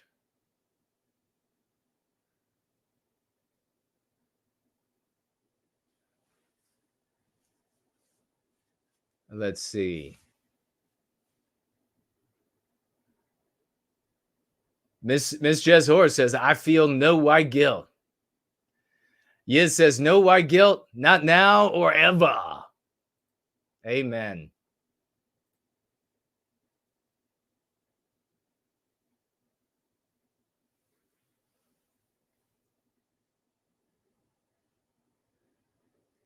Jay Bishop says, no white guilt forever. Exactly. No white guilt forever. Yeah, can you believe the kind of money that these anti-whites charge white people? I can cure these people of their white guilt. Not a dollar from me. I mean, when you think about it, defeating, it was like I was talking about earlier when it came to women being given a path to a good husband by way of exemplifying the best that a woman can be and condemning falling short of that in a serious way in other women. If it were profitable, like if I were making money, if I could go out and buy a nice car, if I could go buy my own house, and we're going to be talking about that in a minute. White guys, no, not owning the house. Single white guys, no, single white women owning all the houses. Millions of more houses than single white guys, like yours truly. If I were making money and I could buy a nice house, and I could go out and buy a nice car, and I could take a vacation, that would attract other people to do the right thing, wouldn't it? Instead, if you want to make money in the white sympathetic sphere, you don't want to actually do anything real. You want to give people what the customers are buying, their excuses. That's all you want to give them. You want to legitimize their scapegoats for them, their claims of scapegoat. I ain't rich, but I damn sure wanna be. Working like a dog all day ain't working for me. I don't know the words. I wish I had a rich uncle that'd kick the bucket. So I could sit on a pile like Warren Buffett. Something like that. I like this song now. Grace introduced me to it.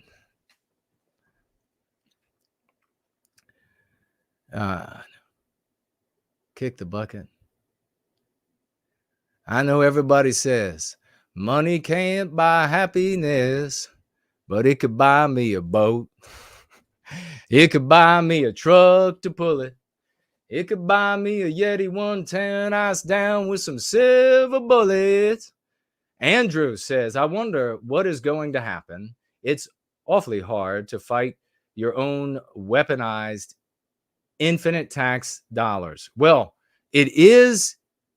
Thank you for saying this, Andrew. It is if you fight in the arenas where dollars prevail. So this is one of numerous areas where I've demonstrated great intelligence. You cannot contend, and one of those areas is, of course, politics, where dollars prevail. You cannot contend with the anti-whites where dollars prevail, because we will be defeated. There's not even as soon as Jekyll Island happened, you could not win there anymore, no matter how wealthy you are. So there have to be other avenues. We're not just going to throw in the towel, and there are, and this is where it works. This is where we make it happen.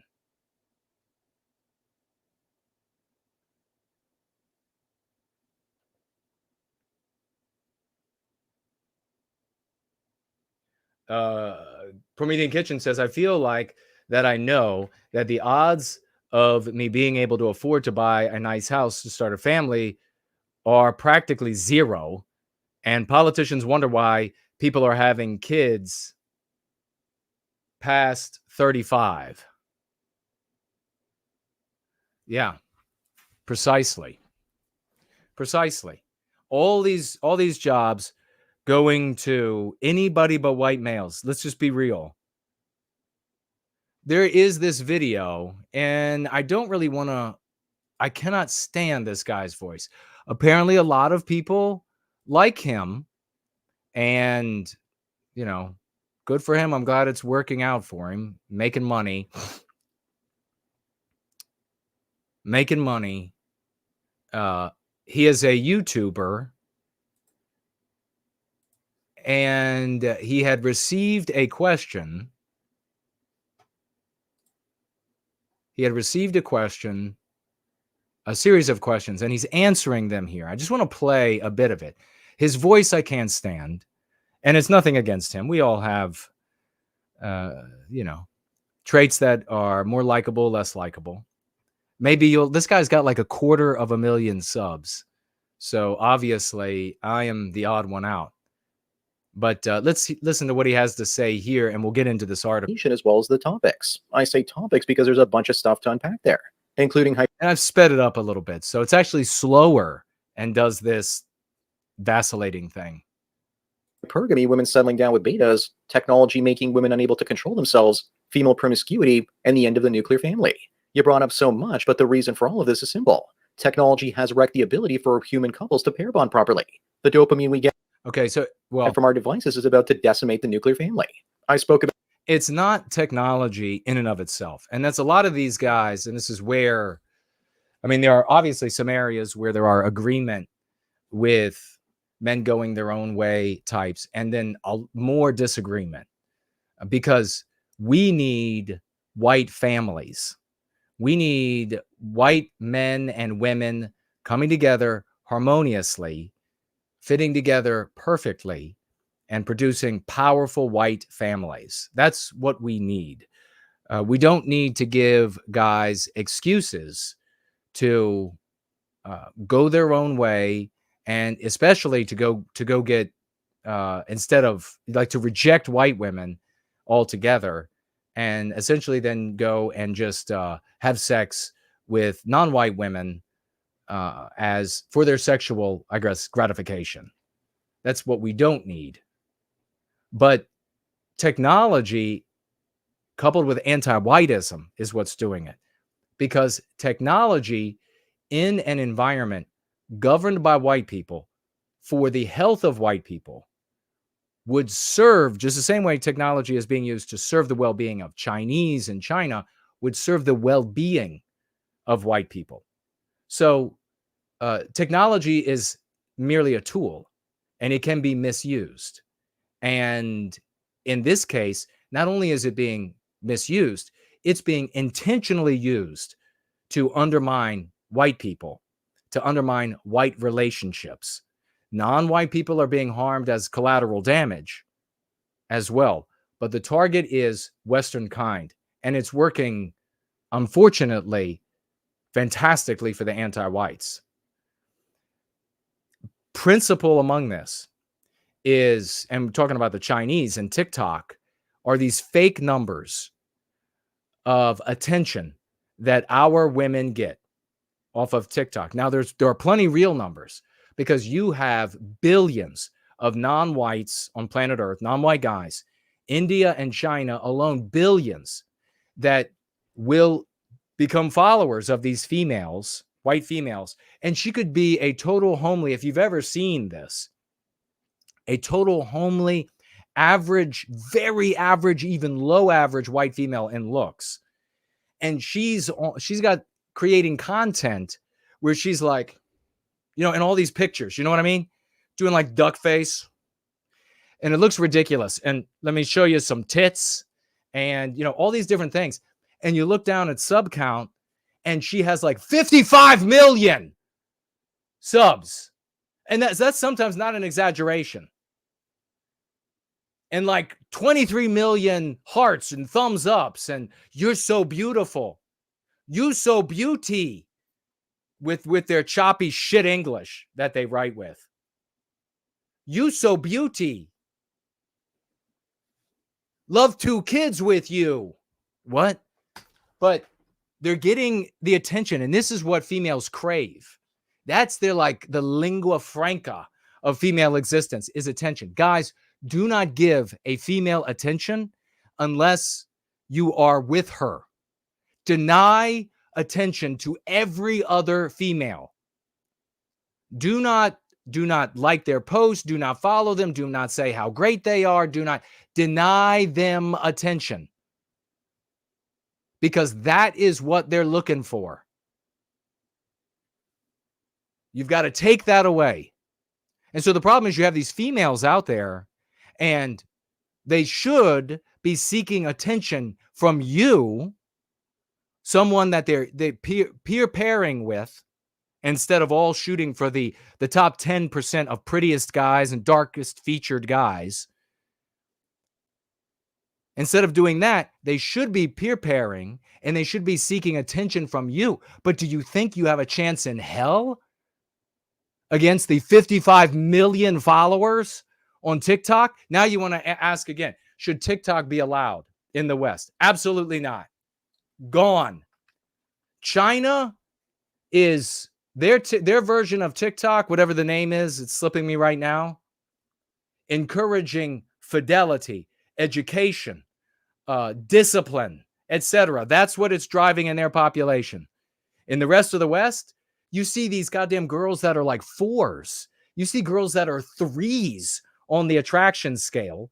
You see girls who were like 5 and above, and who have, entered the phase of like The Walking Dead. And it's nothing but like procedure after injection after procedure. And they've entered this phase of The Walking Dead long past their sell-by date. And instead of rearing a wonderful family and being loyal to a husband, they're out there divorcing their husband. And then he's forced to pay for everything. And there they got their sons. Did you see this one the other day? And she's like, the dog really died. The family dog really died. And then she's like, accidentally goes live. And she's like, cry harder on this video. And the boy's like, but I am crying. Whatever the dog's name died. And she's like, let them see how twisted your mouth is while you cry. This is what they're doing. There's no way in it. Forget about everything else. We're going to get into the jobs in a minute. Forget about everything else.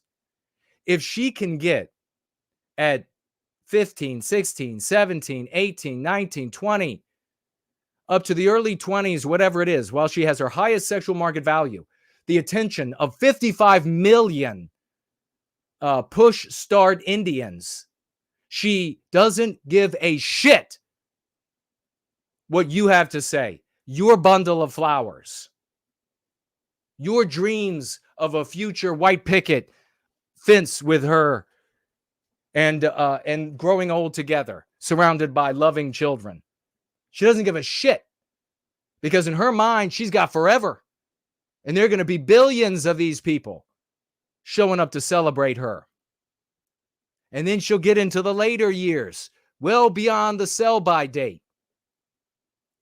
And then you notice the pictures, like they get less and less of the body. And then you're like this. And it's practically like she's in a hijab because this is all she can show now. She's fabulous at the makeup because she's been doing it for all these years, like 80 years worth of makeup in 20 years worth of life. And this is all you can see now. And her eyes are dazzling.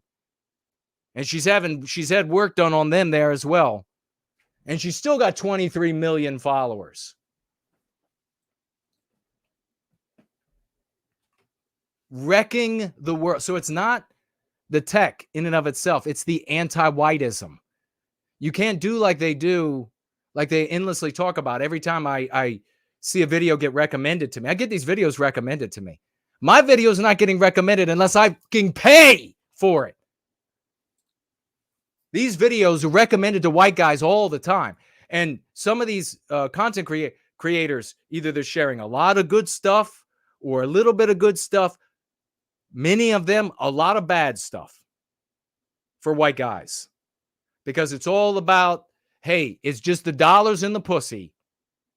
It's just in one pussy good as any other.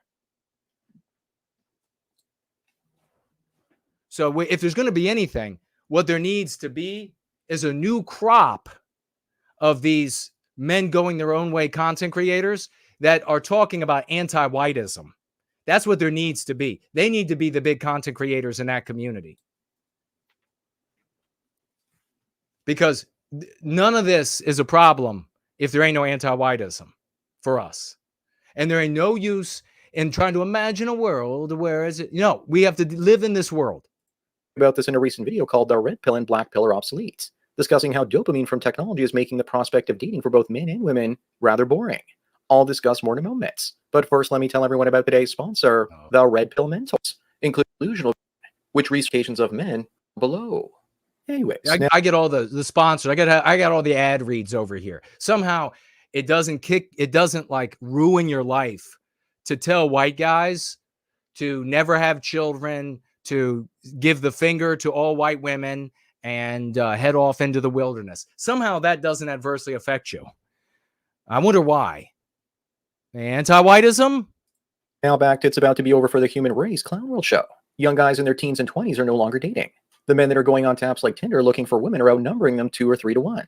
Clearly, women are staying single and going their own way at levels far exceeding the males. I suspect they just sit on the sidelines waiting for their turn to sit on a Chad. Yeah, yes. No need to suspect that's what's happening. They're waiting around, and meanwhile, guys, while they're and now grant you, I see them too. Hot white women, right? Some of them smolderingly hot. They know how to take the picture. They know how to add the filters, or the girl's just gorgeous or whatever. She's in her prime, and she has that glow, that sexual market value prime. She has that glow of fertility. Like, I can produce tons of healthy kids. I see them too. They're hanging out, and they're being used by these like top 10% of prettiest guys and darkest featured guys. They're screwing them left and right. So when you're sitting and you're like, oh, beta buck and beta, I love you so much, complimenting, you're never getting a chance. You're never getting a chance, and you're getting laughed at by these guys. Even the beta bucks model is broken since women in their 20s and now increasingly their 30s are out-earning the men in those age categories. Exactly. We'll talk more about that in a minute. The earnings. Because in the past, and this is increasingly becoming the past, women used to be able to just ride the carousel. They used to be able to just screw the best looking guys and just hold out the hope that one of them was actually going to be loyal to them while becoming absolute misandristic bitches, hating men. Because of course these guys are not going to be loyal to you, dumb bitch. Why didn't your mother and your grandmother and your aunts tell you this? Of course he wasn't. Fuck's sake. Everywhere he goes, women are giving him the come have sex with me. Look, the rest of the male population, like me and all the other guys, not a single look. Do you understand that? We could be on fire and not a single look. But these guys that y'all are picking and screwing, everywhere they go, they're getting the come talk to me. I will give you my number. I'll flop down on my back for you. Of course, they're not going to be loyal to you. So they used to just wait. And then once they were used up, then they would go find sometimes a few kids or whatever. Sometimes if a couple different guys. Then they're like, well, I got to go find the beta guy that I have, the guy they actually on the same level with initially, looks wise, not so much anymore. Then they go and they want to marry him so that he can pay for them and he can pay. And now, and have contempt for him, by the way. Now they're faced with the, what do you mean you make less than me? I don't want that. I want somebody who makes more than me so that I can quit, so that I can just hang out. So the model that's been in place has been that white guys some of us get to have used up white women later in life and then have a child or a couple children with them. And now that model is broken. Now the females are showing up and they're like, I make twice as much as you. I make a third more than you. Why would I want you? And so what are they doing?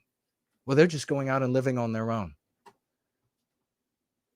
They're just going out and getting those loans and the grants from the government and our tax dollars and etc.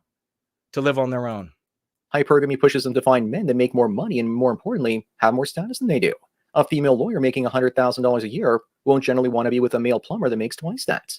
Unless you've seen women attracted to you because of your status, you simply won't understand.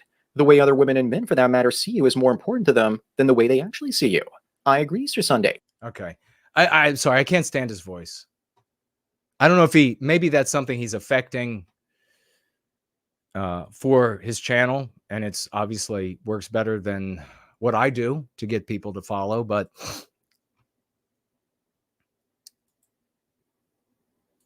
just like that lilting high pitch up and down.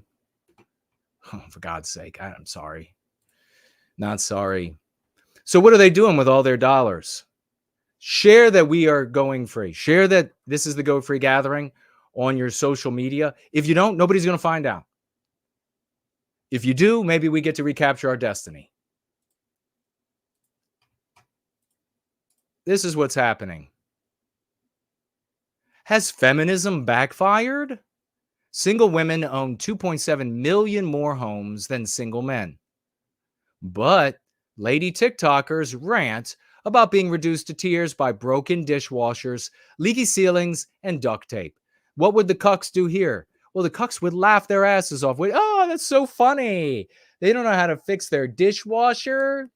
They're going to cry because their dishwasher. Well, guess that's what they get. No, this is, folks, when I saw this, I was volcanic. I was absolutely volcanic. Because these white women are out in the world getting the jobs that I'm supposed to get, making more money, far more than I'm supposed to get, that would have enabled me to be this provider so that my genes could be passed on, so that I could have those memories of family and be on that arc in life. And instead, I'm like a goddamn anchorite, and they're out in the world and they're like, I have the problems of home ownership. Fuck you. That's not funny. It's not silly. It's a fucking crime is what it is. And you think these women are going to be interested in any guys? They're going to have contempt for you. If they bring you in to all that they own, the entire time they have contempt for you. Don't let them tell you otherwise.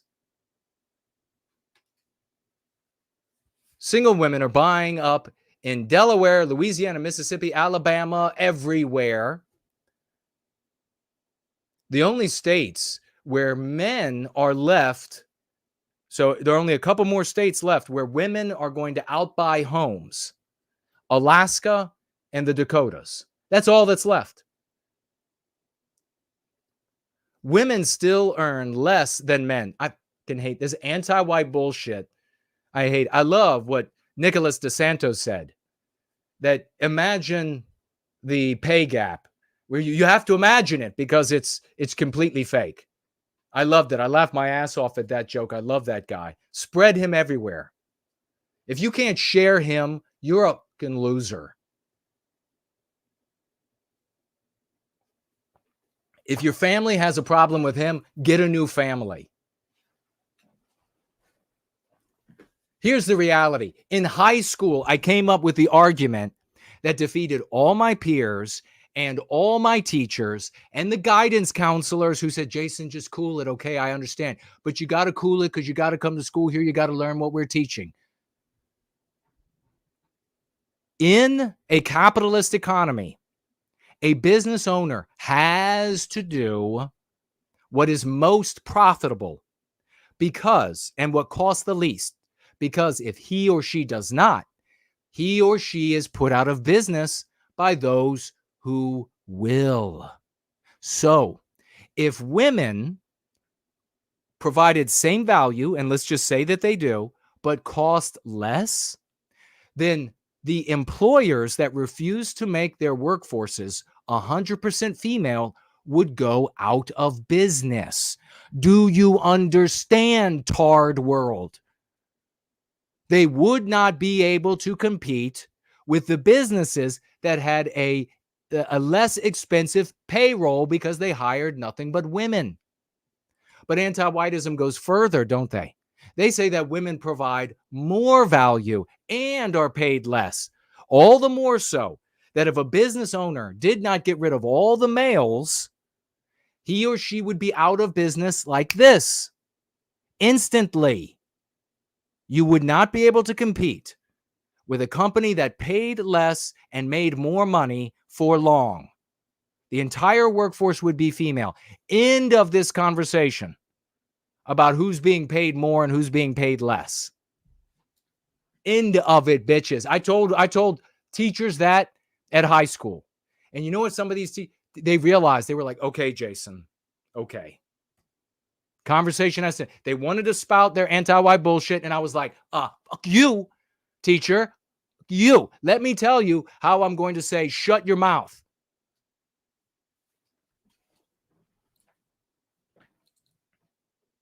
But they have overtaken. So how is it that women, you have these two statements side by side by these anti-white bitches. Women make less than men, but they're buying up all the houses. What? What? You're such lying scum. You are such lying scum. Women make less, but they're the ones buying the houses. You. They've overtaken their male counterparts on the property ladder. Researchers have found that single women own 2.7 million more homes than America's single men. In some states, Delaware, Louisiana, Mississippi, Alabama, Florida, the number of single women with their own properties outstrips men by wide margins. Every woman, just know this. Know this, guys. And ladies, understand this. We know that you have contempt for us when you can own a house and we can't. When we got to live hand to mouth, renting, even from women, that you have contempt for us. So there's no way a harmonious relationship can be made in this. No way. Absolutely not. The man coming into the situation where the woman is the owner of everything. And then we have the phenomenon, and we see this, and it's going to be written, you see it in society, and you have friends, everybody has friends, where you have the relationship, you have the guy and the girl, and she's the one who owns the house, and he just lives there. She's the one who owns the property, he just lives there. Yeah.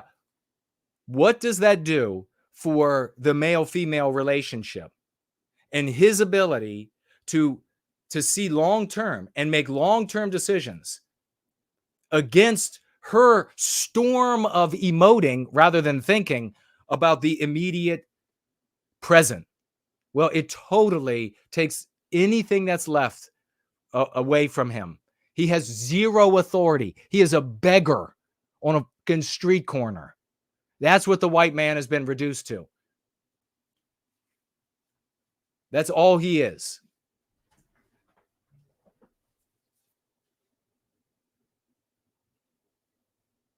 What the fuck is going on with this goddamn screen? Quit fucking with me, YouTube.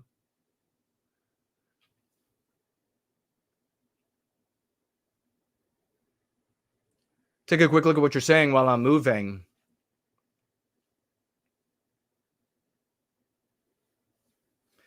Women Hitting said, brother, if you can dance, your TikTok will explode. I haven't tried dancing on, and I can dance really well, like scorchingly well. And I didn't dance on my TikToks, but I've had 3 of them. TikTok has censored me from the platform 3 times, and I did absolutely nothing. Talked about white well-being. Didn't say anything negative about, because I don't feel negative things about other groups of people based on the group that they're born to or the religion they're in. Nothing. Just white well-being. And those anti-white Chinese communist bastards are like, you're gone. You can't, because they can identify. They know what's good for a people. And when it came to me, they were like, nope, you're gone.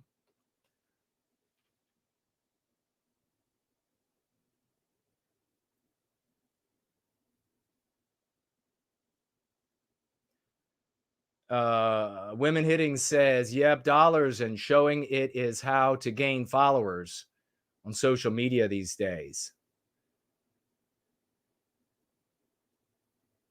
In the Fed. Sandman. Yeah, that was the guy's name with the voice there that I'm sorry, I can't take it. Janice is here. She said, just saw a post that Ron DeSantis dropped out and endorsed Trump. Yeah, and apparently he gave like this limp endorsement of Trump. There's probably some bad blood. He's a little licking the wounds of Trump kicking the shit out of him. But that's good that he endorsed Trump. Trump all the way. Trump 2024. Trump forever.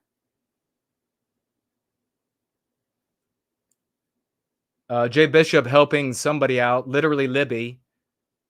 Tag me as @NoWhiteGuilt.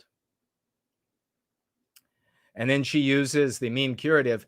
Anger is righteous when it protects the innocent. Yeah, Libby, if you're showing up and your Promethean healing is with us, great to see you, brother. If you're showing up and you're like unnerved or offended by me being angry about what's being done to the white race, to white babies, to white women, to white men, to white senior citizens, then you are the one that is exhibiting lack of health. You are the one who is exhibiting illness, because righteous anger in the defense of our people, our victimization, is always righteous. And we see it in the anti-whites and anti-whites. So this is what a real man looks like.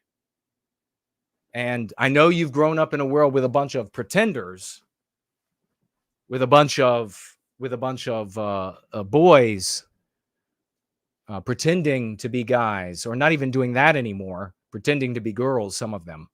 But this is what a man of the West looks like. This is another reason why, folks. I mean, I don't know if Libby is having a problem with that or not. I'm just saying. And that might not be your issue at all. I'm speaking generally, Libby. But this is another reason why voting is such a problem.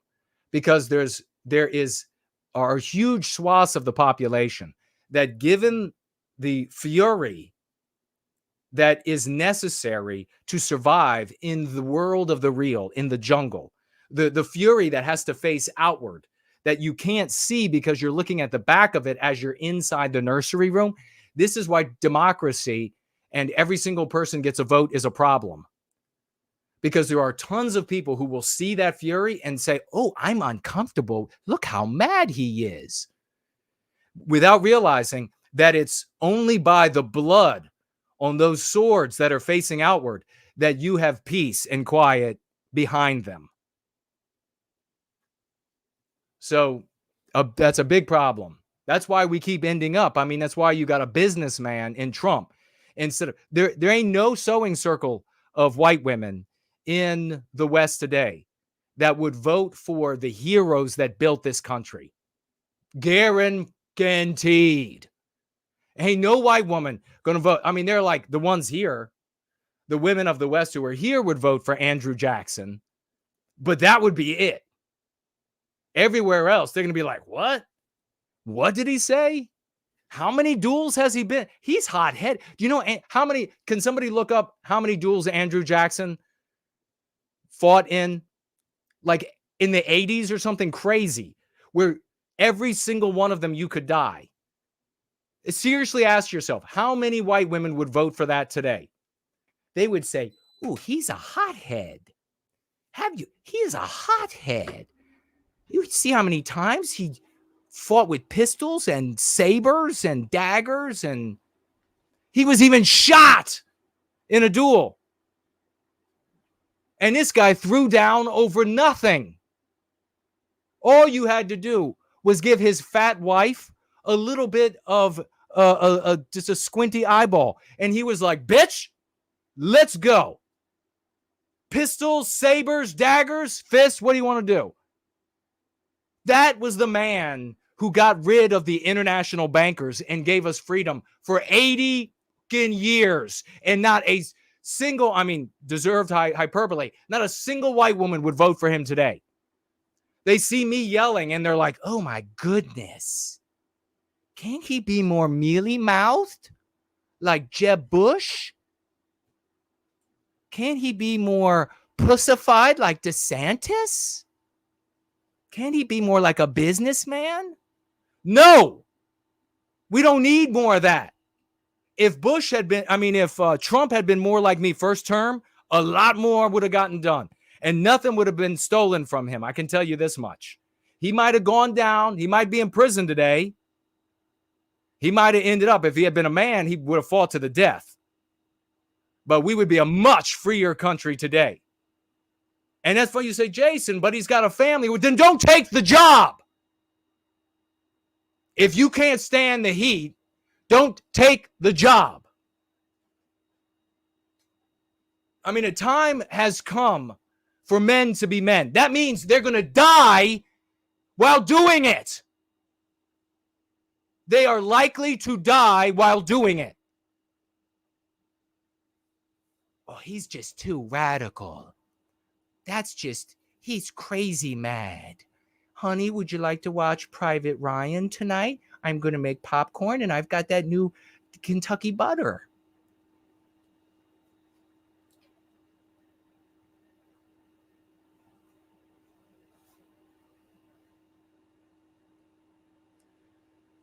Women Hitting pointing out what I was saying, that the old strategy for white guys being able to get an opportunity to make children that's gone. It's dying. That's what it was first, last. Linguistic graffiti, linguistic vandalism is what they do to our language. Yes, well done.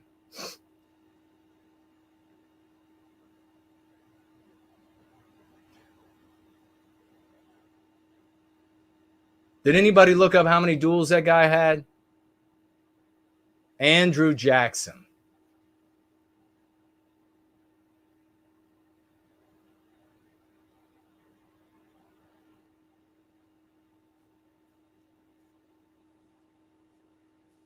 Yeah, Sinkoy is here. Great to see you. Let's keep rolling. With these bitches buying all the houses. And they're like, no, no, I don't want you. What? You're a renter? What? You make how much a year? What? No, I'm just going to keep banging the guys who will come from out of my friend circles. And you'll never know that I'm banging them, because with social media, I can find guys out of my social circle, 2 counties over, a state over, that are pretty boys, dark featured, and I'll just have them all.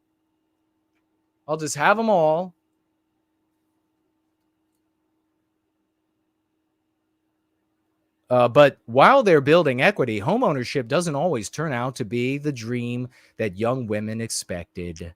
After getting keys to a home, many take to TikTok to rant about everyday problems. Again, homeownership. Look at this thing here. She probably has like 155 million followers. This one here. She already got the work going on.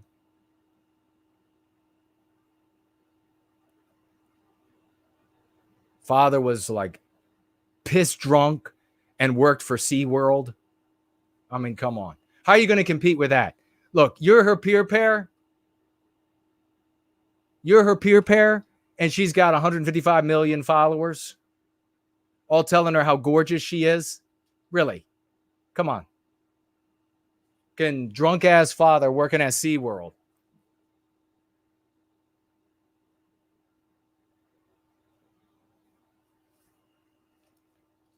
And then she's in bed and starts really enjoying things. And she's like, ee, ee. Complaints range from struggling to fix flooding dishwasher to getting tangled in duct tape for makeshift repairs. The trammels of owning a home. Boy, I feel so bad. Yeah. My cardboard box also held together by duct tape. Quote, owning a home as a girl on your own is a fucking hard, is so effing hard. She actually wrote this.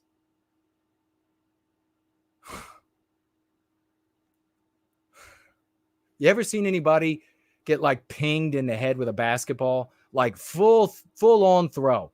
Like total wind up, coming over the top basketball, ping, and it makes that sound, that ping, as it trails away. Owning a home as a girl, it on your own is so effing hard. No, like total inward looking female nature. No perception whatsoever. She says to the white guy living in the van down by the river. Living in the van down by the river.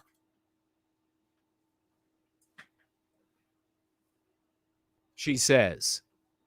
And you know what? There'll be like 22 million Indians that'll be like, oh, I so sorry. Drop 50 grand in my account and I come help and fix.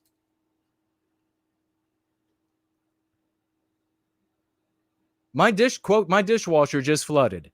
There was water everywhere and literally sat on the floor and cried. Still, she worked out how to fix it mechanically without calling a plumber and was proud of herself. Yeah, I knew it was going to end this way. I didn't read through this, but I knew it was coming. She figured it out. Why? Because she's a girl, and everything girls do better, except for the girls who are born men. Then the girls suck compared to them. Actually, the girls who are born men probably suck better. Andy Jane, a performer from San Antonio, Texas, a performer? Well, they're all going to be just performers. I saw, though, the blessing from the white man's creation, artificial intelligence, a stunning woman, and she's totally AI. She's got all these videos. It's some guy running the account, I think. AI, and she's dancing and mouthing along with different songs. It's 100% real looking. Put all of these e-whores out of business right now. Put them all out of business.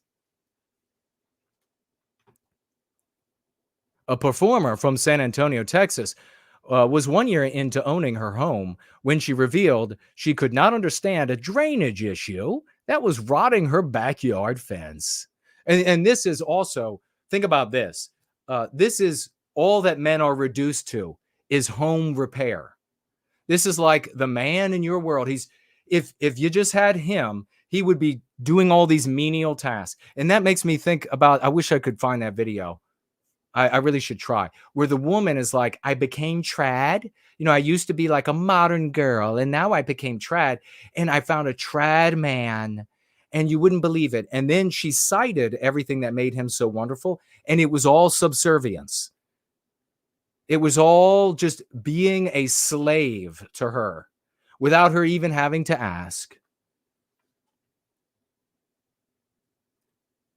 I don't know what to do. I'm not responsible enough. That's why having a husband would really be nice. That's the only solution I can find. Men should be good at this. Shovel your own shit. They're not alone. Researchers at Lending Tree, where they all these lending institutions, they all have preferential treatment look into it for yourself. I have preferential treatment for women and non-whites, which means who is being discriminated against. If you have preferential treatment and special privileges, then who is not getting those things? White males. Which means who has to pay for all the special privileges? It's not a preferential treatment and a special privileges if you have to pay for it, right? White males. Researchers at Lending Tree, all of this kind of shit. If I were in charge, if Andrew Jackson were in charge, they would go to Lending Tree and they would say, I see all these discriminatory policies that have ruined the white race. We're going to take the entire leadership and we're going to put them up against the wall. We're going to try them for treason, and those who are found guilty of treason against the country. And what is treason against the country? What is the country? It's Western kind, because without Western kind, there is no America. So if you're treasonous to Western kind, you're found guilty, then the penalty is execution. And then we'll see if the next rung of executives at Lending Tree right the wrongs of the past. We'll see if the other lending institutions say, oh shit, they did what? We'll fix that right now. Yeah, I have gone in to try to get loans to improve credit. Loans that I stipulated that could be kept in my account, and that sum incapable of being withdrawn. This is something that banks can do. So I could withdraw all the way down to that sum so that I could make payments to the bank to show that I'm a good credit risk. And every time they said no. Meanwhile, black coworker gets it, no problem. Others that I know, they're able to do these types of self-improvement loans. You get a loan like it's for like a self-improvement of the house or something like this, or some personal property rather than real property. And they, boom, there you go. I go in there. I don't have some kind of like totally wrecked. No, I'm a white guy. I now have great credit, just as a consequence over long years of paying all my bills always. But when I tried to speed it up, and everybody said, well, you could do this. And I did the research. I did the due diligence to try to be a success, a professional success as a man. And society has robbed that from me. What else can you do? Except for go in the bank and make a withdrawal with a pistol of flour. You take one of those, you got a pistol and you got a mortar, and you go in and you're like, hey, I'd like all the money in the bank.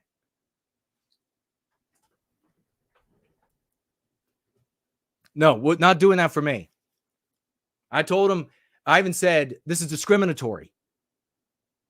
And they said, okay, well, we'll send it back. We'll tell them what you say, but it's out of our hands here.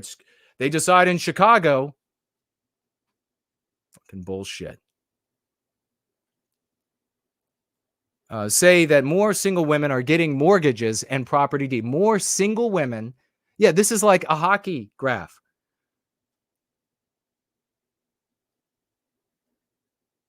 More single women are getting the loans and getting mortgages and property deeds. They own 11 million homes, single girls, and single women own 13% of all owner-occupied homes, going up. Not to mention that some of these places as well are given to the women when they decide, I don't like the husband anymore. So I'm just going to divorce him. No fault divorce. I'll just say he's an asshole. And then I'll say he beats me and he beats the kids, and society socially gives me the power. The law gives me the power to say that. And then he'll be thrown out and he can go live in the van down by the river with Farley. And then I have the house. But what they're saying here is that the majority of these are not that. The majority of these are women getting the mortgages. And then here you have the bullshit. Women are at 82 cents of every dollar that men earn. Pew Research Center says, whatever. Single women are beating men up the property ladder.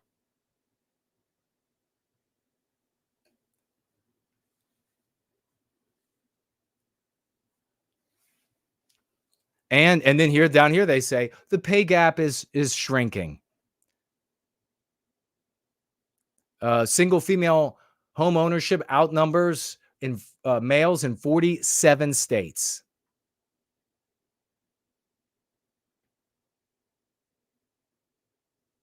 And the only reason that those Alaska and the Dakotas, they're saying here, they haven't been passed, males haven't been passed by females yet, is because of all the fracking and the oil drilling and et cetera industry, where a guy, have you seen these jobs?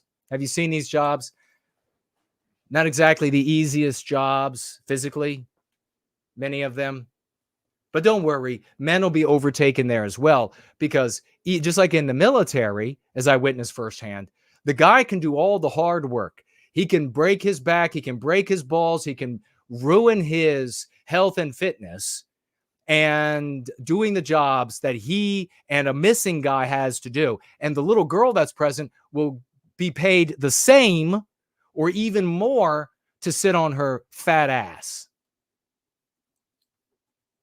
How do you like that? That's where we have ended up. And we're in a country where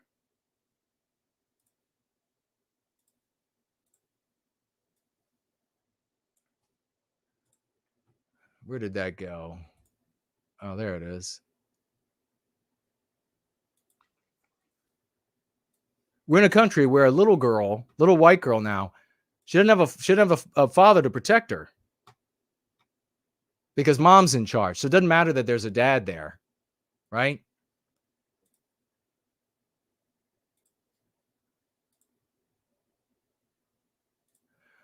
Little white girl can be at the mall, and then some anti-white black monster randomly grabs her head and smashes her pretty little white face against the glass.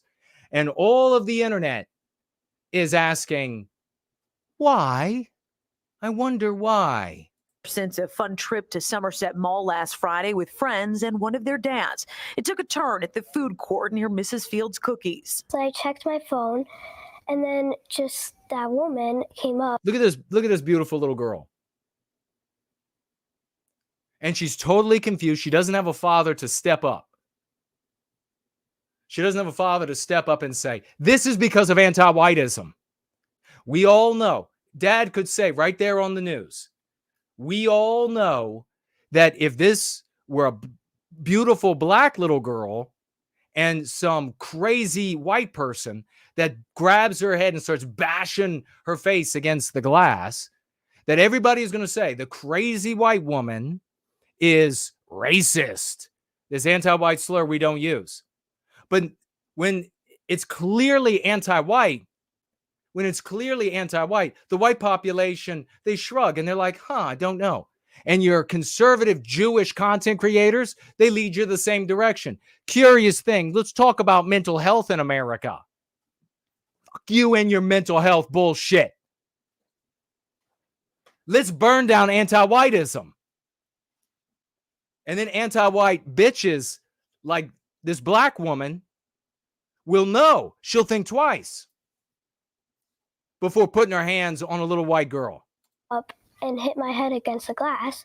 I started. Look, she can't even, she's choking up talking. She's got more balls than her gelded father. She starts, has her head smashed against the wall. Crying. Or the glass. And then she turns around. What would have happened to her beautiful little face if the glass broke? If it was just the glass on the front of the store, that's not necessarily safety glass. Even if it is, it could tear her up. We got to talk about what could have been. Not, oh, well, thank God the white man makes glass strong enough that her face getting smashed against it didn't break it. Starts laughing at me, and then she puts on her mask and runs away. Police would later look at this anti-white dog. Look at this piece of shit. identify the woman as 25-year-old Rihanna Valentine. Like, she took her hand on the back of my neck and slammed it into the glass. Valentine now charged with a misdemeanor and on tether for the attack. Like, why? I don't know. A misdemeanor. Not a felony with a race charge on top of it. A misdemeanor. If I go to the mall and I grab a grown man and smash his face into the glass, I'm getting charged with a felony assault, much less a child. And if I did it to a non-white man, it would be felony assault, and they would throw everything on top that they could. And here's the little girl saying, I don't know why. Her teeth could have all been knocked out. I don't know why. I mean, I didn't do anything to her. So look, this little child is asking these self-reflective, like, what did I do? And if mom and dad don't intervene and say, you did nothing, this is an anti-white monster beast that did this to you. You did nothing wrong.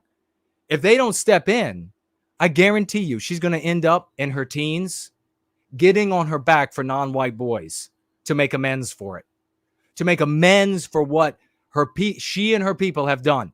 And then after that, she'll be paying $6,000 or $2,000 a pop to be browbeaten for being white. And then the Jesse Waters of that time on Fox will be saying, what's wrong with these white liberals? Are you getting me yet? Are you understanding yet? It's the $1 million question. For a grown woman to hit a child is just doesn't make sense to me. I can't understand why she would do that. Here we go. Total. Yes, you can. You know damn well and good why the anti-white woman did that. Even mall security and Troy police only have theories. One thing is, we all have theories, and we're actually bringing in some people who work on the Loch Ness Monster, and they're going to be examining, and they're going to be probing and giving us some theories about why this might have been done. It may have been that the lights were kind of dizzyingly bright, and she thought she was attacking a mutant. For sure. Surveillance video shows Sophia did nothing wrong. They reviewed the footage from when the woman first walked in the mall. And look at this soy boy. Look at this absolute soy boy of a father. You know, the soy is strong within him. Tell your wife and your daughter why they did it. You know why they did it. You know why she did this. All the way to where the incident occurred, and they said there was nothing. There's no explanation for why she did this. Her parents, Nick and Brittany Simpson, were out of the country when this happened. Imagine that call. Just shocked. I mean, I had to sit down and try to collect my nerves, and a little angry, and everything was a little angry. My father would be looking for this woman. It's white guys gotta start being men. My father would be looking. That's what a man would do. Oh, but how many came and they saw me and they're like, he's fired up. Well, I guess I'm going to leave. Not going to watch this. Well, fuck you. That's what I have to say.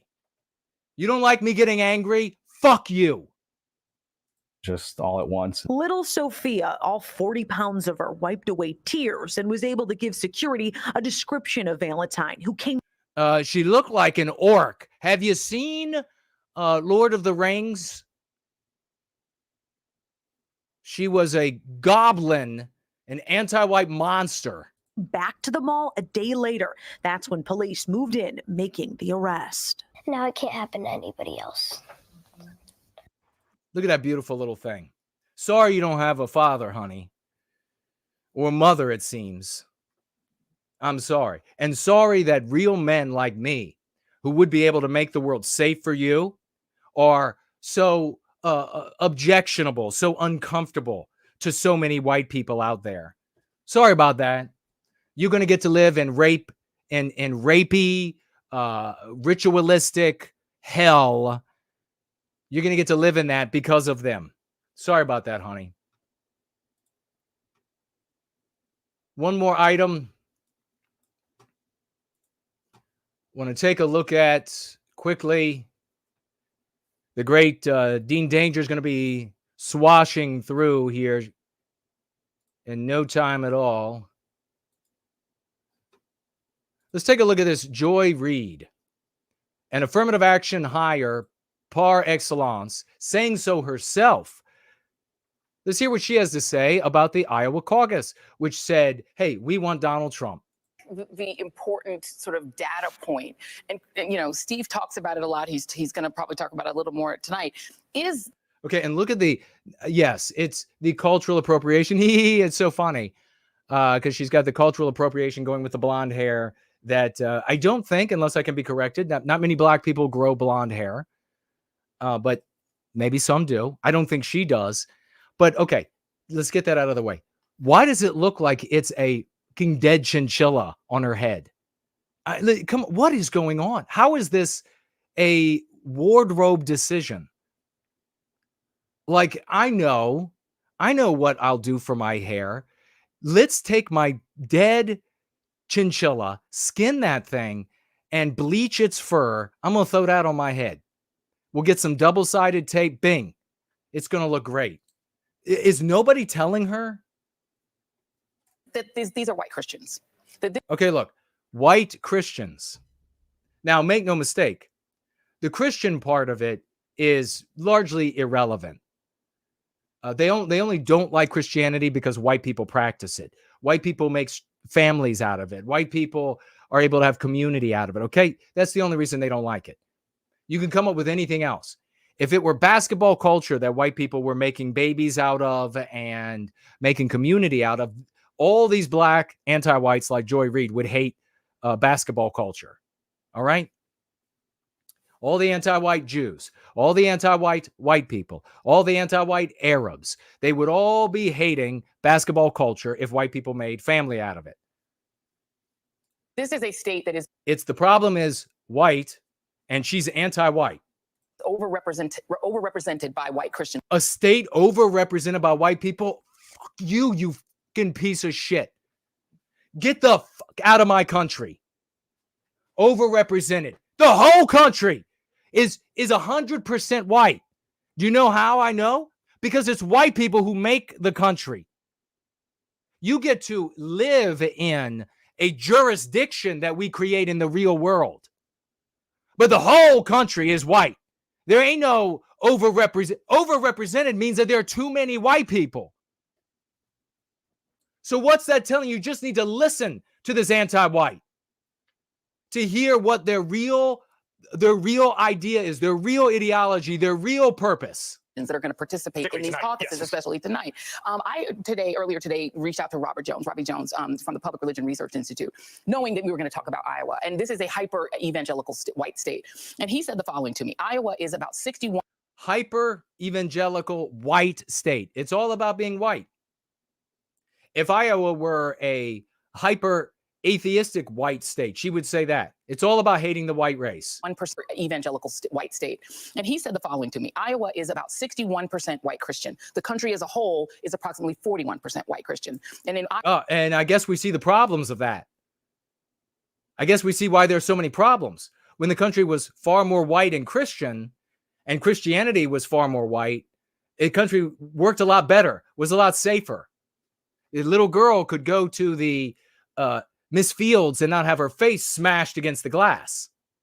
Iowa, we're talking about evangelical white Christians. And he said the following, because I asked him, what do they get out of supporting Donald Trump? Because he keeps losing, he keeps delivering losses and losses and losses. And he said the following. He keeps delivering losses.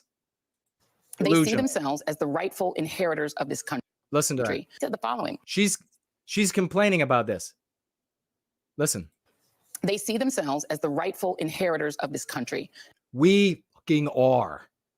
You anti-whites of all races are thieving our inheritance. It is mine, you motherfucker. It is mine. And when white people start seeing things from our perspective, from our well-being, instead of hating Jews and hating blacks and hating this and or not seeing color, boomer cuck style, when they start seeing the color white and seeing everything from our injury or well-being, everything changes.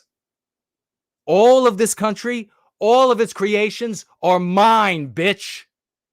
They belong to me and my people. You are a thief in the night. And there is a retribution that is coming for the anti-whites who continue down this course. And Trump has promised to give it back to them. All the things. You see, that's the thing. You hear what you just said? Trump promised to give it back to them. He did no such thing. Once again, Jason is right. The anti-whites can detect what I'm telling you, the devious, the smartest of them, who then Joy Reid reads from, cites, adduces, is that what Donald Trump represents, he creates, he evokes in white people an identity. And that identity states that this is ours. At no point has he ever said, I'm going to give it all back to you. He's never dog whistled that. He's never implied that. In fact, he bends over backwards for blacks. He was the platinum diamond, platinum teeth plan. That's what he's going to give them. He's going to give them the platinum teeth plan. He's got the lowrider plan for the mestizos. He's got the gold bathroom plan for the Arabs. Nothing for white people. Remember when he said blacks built the country? No. It's what he creates in the hearts and minds of the white population.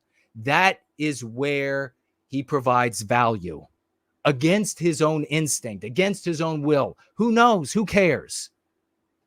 Even the most devious and intelligent anti-whites can see that. That we think about electability, about, what are people gaming out, or none of that matters when you believe that God has given you this country, that it is yours. No, God didn't give us this country. We made it.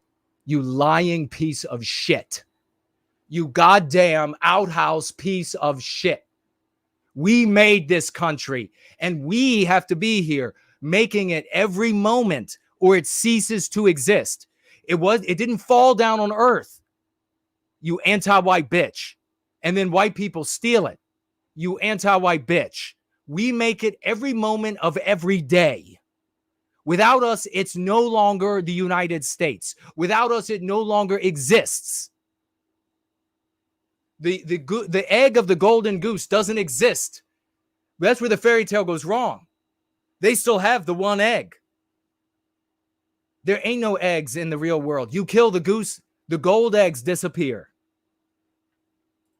And that everyone who is not a white conservative Christian is a fraudulent American, is a less real American. Then you don't care about electability. You care about what God has given. No, you're a paper American, and you can be a fabulous person. We have had fabulous non-white people, wonderful non-white people from all around the world and different religions contribute to Western civilization. And they have they've made some of them Western civilization their home, and they have been in the military, and they have served in law enforcement and fire departments and been contributors and not lawbreakers and everything. And we want them to be part of Western civilization. We want good people to be able to participate and contribute and make all of our lives better. We don't want you. We don't want your anti-white black ass. And we don't want your anti-white white ass. And we don't want your anti-white Jewish ass. And any of you anti-whites out there, we don't want you. Your time has come. We're going to see to it.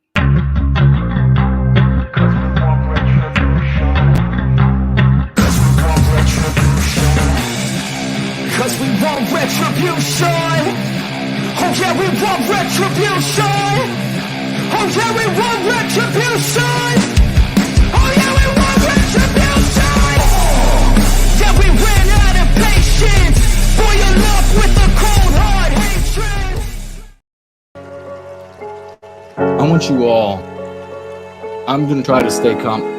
I want you all to think about the torture that our babies are being subjected to by these anti-white bastards.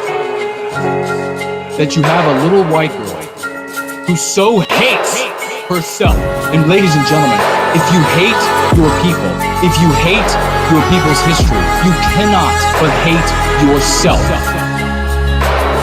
That is what the anti-whites are doing to us. You have a little white girl that she turns to her mother and asks her mother, begs her mother, am I going to have to be white until I die? Unpack that, ladies and gentlemen. What is that little girl saying? Am I always going to have to be a member of the race that owes and has to compensate and make amends and feel guilt and feel guilt? That is what's coming through this little girl's voice. God damn it, when will enough be enough for you? How much longer, mommy? How much longer do I have to be white? She is articulating what they all are feeling in silence, in their nightmares, in their beds, in their tears when no one else sees them cry. God damn, when is enough gonna be enough? How much torture is enough torture for our baby?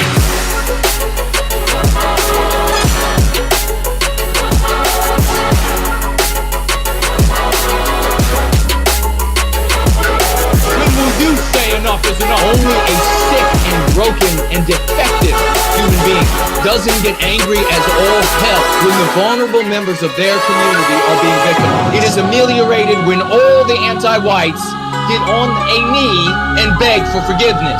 That is when we begin to think about, okay, things are finally going in the right direction. Not until then. We want to see their apologies. We want to see them prostrate on the ground, begging for forgiveness. Every single anti-white, you are going to join the sphere of white well-being. You are going to come to the heroes because you are going to hear the silver trumpets of the work we do here for white well-being. You are going to hear that clarion song, and not another one is going to look to mommy in fear and dread and angst. God damn it, when will enough be enough for you? Children, she is articulating what they all are feeling in silence when no one else sees them cry. How much torture is enough torture for our baby? When will you say enough is enough? How much longer, mommy? How much longer do I have to be white? Your whole life, little girl, your whole life. She's gonna look to her mother and say, Mother, please tell me that all of my days are going to be filled with the beauty and the justice and the glory of being a wonderful white woman that will be a wonderful white family and a glorious future. That will be the white babies that we will make and that will recapture our destiny. I don't ever slow up, no I don't take shit. I got no love for the fakeness. If you wanna play tough and wanna hate this, I'll always show up. I don't ever slow up, no I don't take shit. I got no love for the fakeness. If you wanna play tough and wanna hate this, I'll always show up and make a statement. I don't ever slow up, no I don't take shit. I got no love for the fakeness. If you wanna play tough. Let's get that celebration going, ladies and gentlemen. We're gonna have our swashbuckling announcements, and we're gonna bring on the great Brant Danger for our swash crew. We're gonna start it off with Misha over there gloriously using not only anti-white in the title and in the description, but also saying no white guilt. Let's give it up. Big swashbuckling 007 salute to the great Misha Petrov. Using it. Let me see some love for the young lady here. Let's keep it going for Matt Walsh in a recent video using white males are being erased. White males are being erased, ladies and gentlemen. The great Matt Walsh over there. We want to celebrate that. I got a clip, but I don't have it up actually. We'll get to it maybe later. Let's celebrate the great Franklin, who got Jack Posobiec to celebrate and retweet him. He wrote this. He wrote, "Yep, Jack, anti-whiteism is the left cult religion," close quote. That retweet by Jack Posobiec of the great Franklin, ladies and gentlemen, approaching 60,000 views. 007's Matt Walsh and the great Franklin and Jack Posobiec. Raucous emojis. Let them hear it. Let the celebration ring loud and far and wide. Franklin also super chatting on the Charlie Kirk show. Let me show you that. We do have that. Right there, ladies and gentlemen, the great Franklin. He wrote over here, tons of people seeing this live. Hi, Charlie. Great show today. And they read this. Chronicles of the Revolution by Blake and Pasa was also great. MLK is a cornerstone of the anti-white narrative. So you're exposing the truth about this history is so important. Give it up. Mad salute, swashbuckling celebration for the one and only Franklinator. Rocking the world here again, another triumph. And we have as well Franklin out stickering the world. These are all, none of these are repeats, ladies and gentlemen. This is the unstoppable, the ineluctable Franklin. Give this man 1007s. 1007 swashbuckling crowns and gems. What an epic swashbuckler, Franklin. And I tell you what, he has surpassed me in leafleting and stickering, even what I did back in the day. The great Franklin at work. We have, ladies and gentlemen, John, the great John Garrison in our community. Check that out. On the back. This is dedication. The media is anti-white. Give it up. 07s, raucous emojis. DEI equals anti-whiteism everywhere. He's mixing up the swashbuckling as he goes down the roads. Ladies and gentlemen, John Garrison. Check it out. DEI equals anti-whiteism. We love you, brother. John Garrison rocking the world through. We also have rocking, ladies and gentlemen. Make sure that you give the celebration to It's the Comedy, Damn It, which many people, MAGA type, conservative type folks will able to see and get into, find out about us and the work that we're doing. It's comedy. It's real. It's for us. Check it out. And when you do, make sure you write a review over there on Amazon or wherever you get it. That is, if you so feel this way, we'll bring folks, conservative people, over to the work that we're doing. We'll interest them in It's a Comedy, Damn It. They'll check that out. The audiobook is available, ladies and gentlemen. It's a Comedy, Damn It. Let's celebrate Based White. Give out your raucous emojis for the great Based White. Swashbuckling over there on Instagram. Making clips of yours truly, epically. Finding them over on there on Instagram. Based White. Big salutes for your swash. White Student Transmission. Big swash. He continues to make memes using an AI generator for white well-being. Big swashbuckling there. Raucous emojis for White Student. On Twitter, we have a host of names. Then we're going to take a bumper, and we're going to be back with the great Brant Danger, ladies and gentlemen. Over there on Twitter, I have noticed a slew of champions. Let's give it up for every one of them. The great Blue Flame. Really amazing swashbuckling over there. The great Hans the Skipper. He's got more tweets with like 50,000 views. Hans the Skipper. You got Seamus. You got Overton Window Escapee. No White Gill Clips, the Unstoppable. You've got Grace. You've got TM rocking it over there. Melissa and Ivan the Huggable over there. You have Just the Misses and Archangel. Ladies and gentlemen, give it up for these champions. Swashbuckling, the real world changers here in service to white well-being and all good people of all races around the West. Celebrate them, and we'll be right back.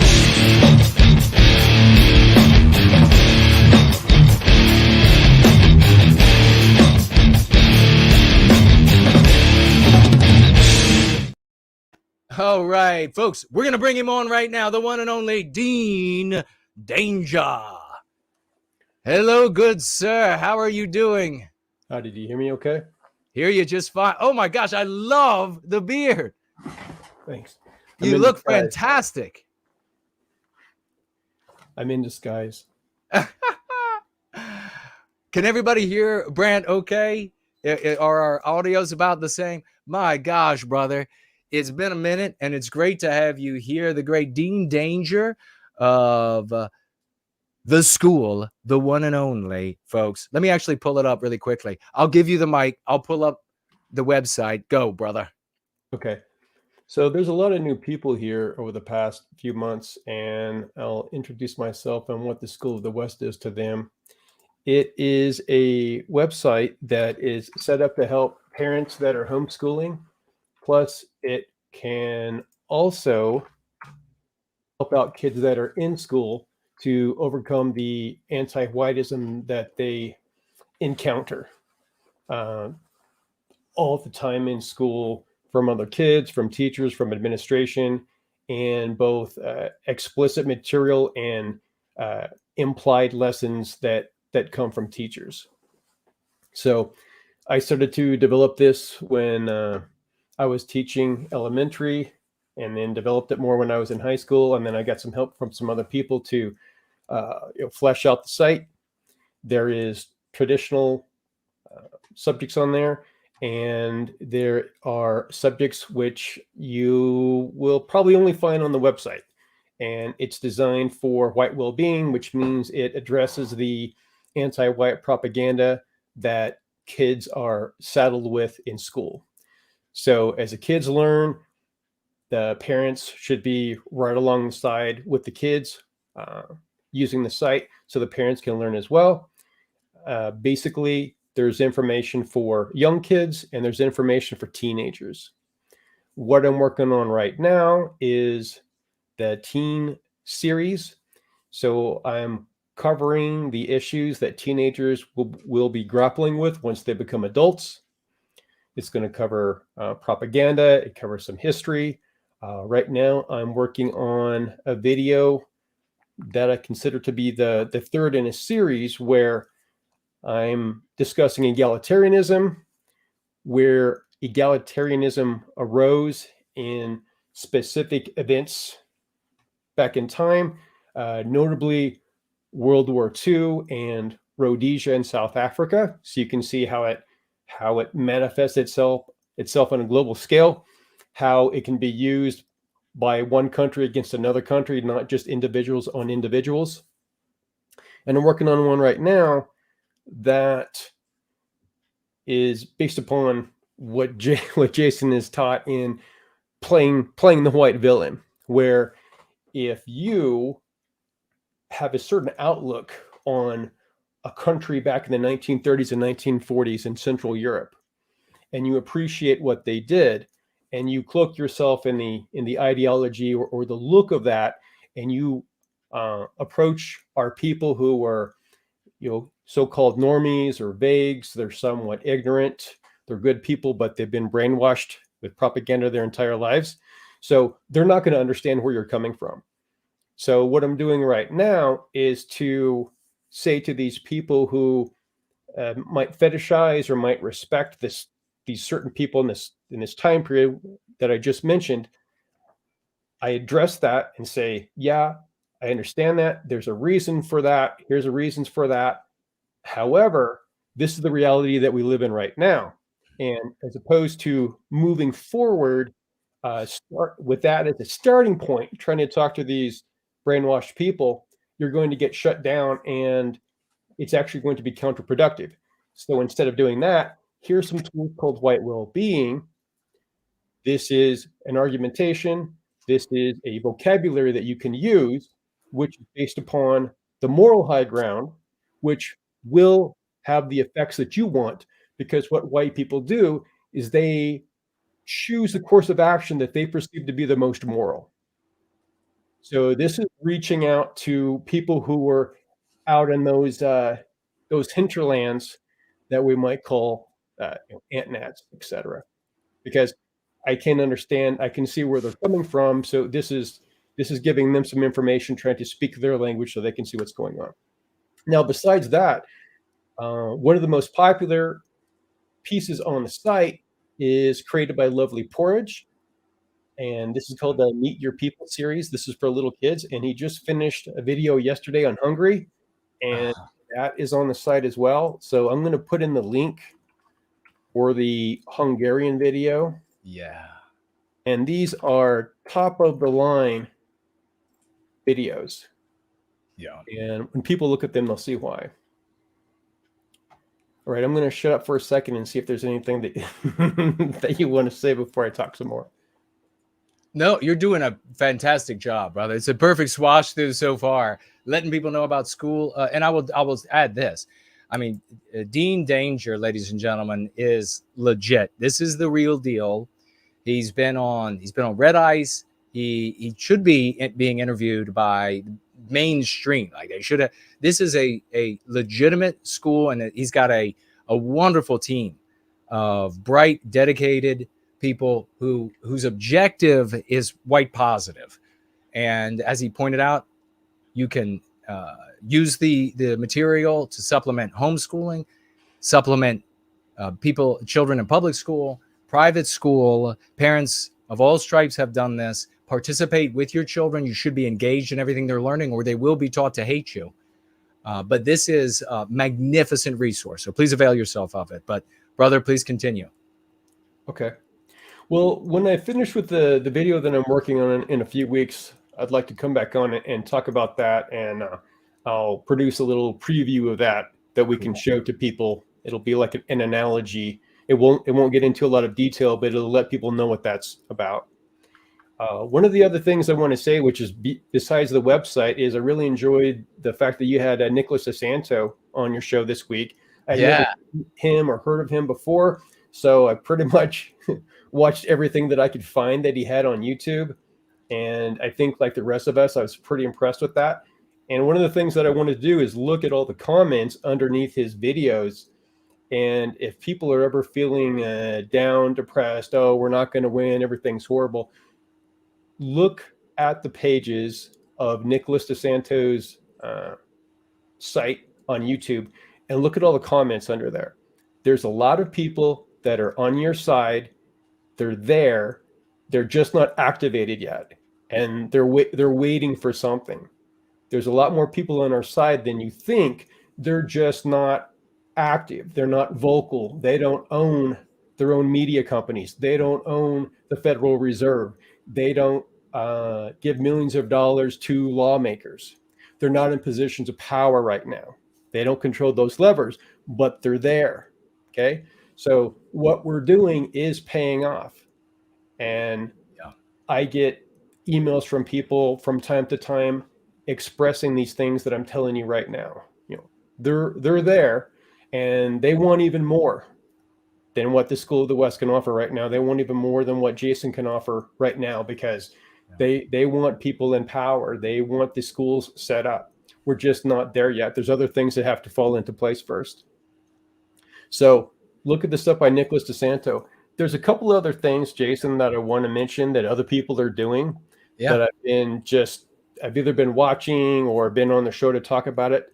Yiz and Newsfist are doing a great series. I know that you've seen some of their shows. It's called Empire of Lies in the past few weeks. If Yiz, if you're still in the chat, if you put one of your links in there, that would be great. There's a book by Spencer J. Quinn called The No College Club that I reviewed with Donald Kent one point last year. And it reminds me a lot of your Crucible book. Yeah. There's similarities in there. Yeah. And that is on the White Wellbeing Resources part on the School of the West. I'll put in the link for that. And also White Student Transmission has put out a book called Equal Training. And then there's a long subtitle to that. He did a series of interviews with Donald Kent last month detailing, there it is. Yeah. And that's also a fantastic book. It explores more of the anti-whiteism and legal ways to combat it in education, primarily higher education. You can also use that in public education. You can use that in your workplace. It's a way to empower you and move forward. Even though I don't like to say empower, because that's a type of the feminist talk that I hate because I hear all the time, but I will use it right now. Man, that was perfect. Amazing as all. I couldn't believe it. I can just be like, when it comes to Dean Danger, I can just pull him in and say, go. And it's perfect. It's beautiful content. It's all the information you could need, folks. A lot of good stuff in there. And we're going to have you back in just a couple of weeks, right? Yeah, if I get it done. All right. I hope so. Well, then now that the fire is under you now, you've let us know. And that's one of the best ways to motivate. Anything else before we let you swash out of here? Nope. Everybody just keep your head up. We're going to win. We're going to win. It's going to happen. And folks, and make sure you check out Nicholas DeSanto, like he said, and the others, the books, as I had them here on my desk as well. And thanks for coming on, brother. We'll have you back real soon. Thank you for modding and everything you do in service to white well-being. You're welcome. All right, man. Promethean hails. We'll be right back, folks.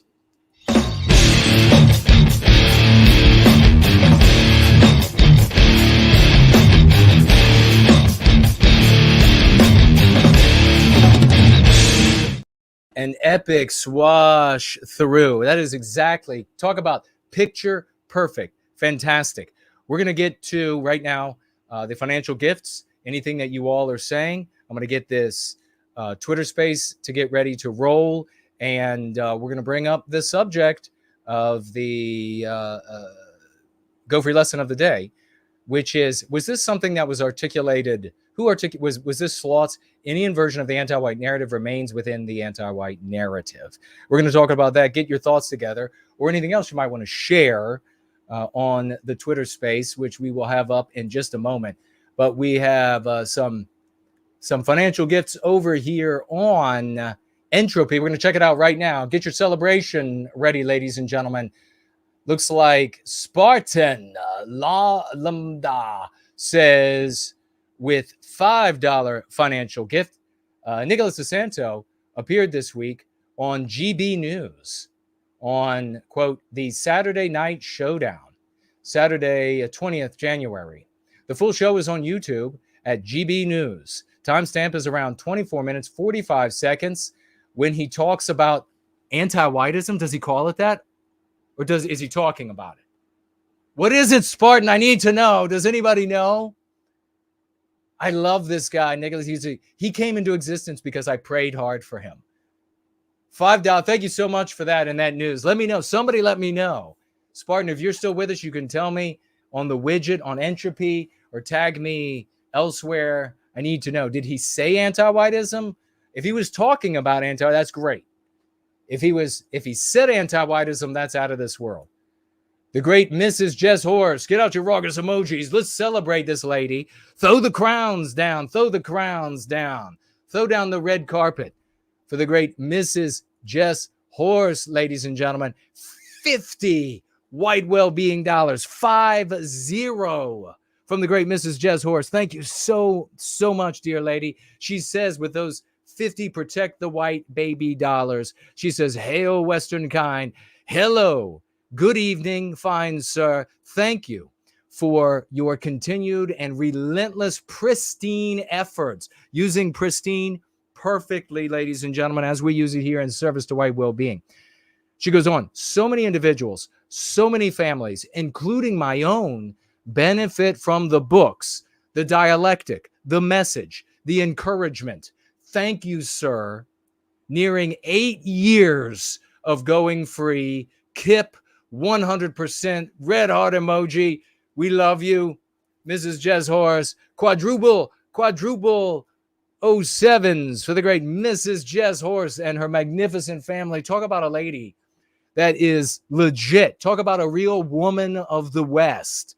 This is what she's dedicated. No messing around. Tons of kids to take care of, a husband to make a home for, and she's here as well in service to white well-being, financially gifting, supporting, articulating our concepts beautifully and perfectly. God bless Mrs.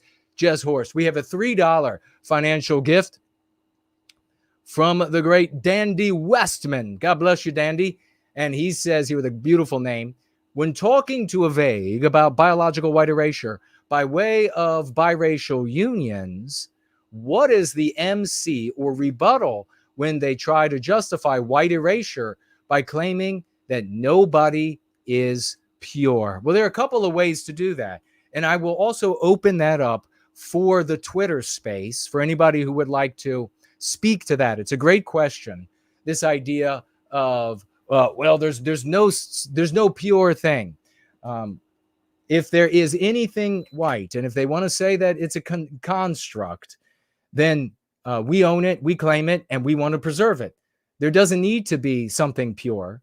And would you say this to blacks or Jews or Asians or anybody else? Because if not, then you're anti-white.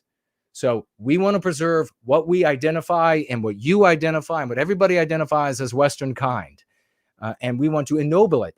We want to make it even more beautiful. That's what we're doing here. Do you have a problem with that? Because if you do, then you're anti-white. God bless you, Dandy. Thank you for that question. We have, folks, the water trembles as the land underneath it gives it the vibration. It is from the power, not from his weight, that he creates this magnificent phenomenon. It is DB50. Dude, bro, moment. Toss this man some crowns. Throw this man. Make it rain. Make it rain gold. Make it rain gold on Dude, bro, moment. $50 saying put an end to anti-whiteism. 50, put an end to anti-whiteism dollars. He's back again.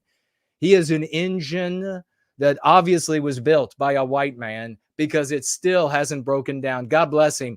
Dude, bro, moment. Give him gold. Make it rain gold on this gentleman. Thank you all for the celebration. And gems and gold. He writes with $50 for white well-being. And he means it, goddammit. Make sure all your friends know that we are in service to white well-being in this gathering. And that we are still rolling. We got another over hour left here. They can show up and they can participate. And you're really going to have to get out the gold, ladies and gentlemen. You got to get the gold out. You got to get the gems out. I want to see gold. I want to see gems. I want to see swashbuckling flags. I want to see wild, raucous, crack-infused emojis for the one and only Marie Curie. She has shown up, ladies and gentlemen. This glorious woman of Deutschland has shown up financially gifting $400 to white well-being. 400 shimmering, glorious dollars financially gifting. God bless you, sister. God bless you. God bring down good luck, good health, good energy on this good lady. I salute, she writes, Mrs. Jess Horst. She donates so many financial gifts for white well-being, even though she has a big family and high expenses. This is so Slaughtzian, so pristine of Marie Curie for the great Mrs. Jess Horst. So true. She says, please check this out.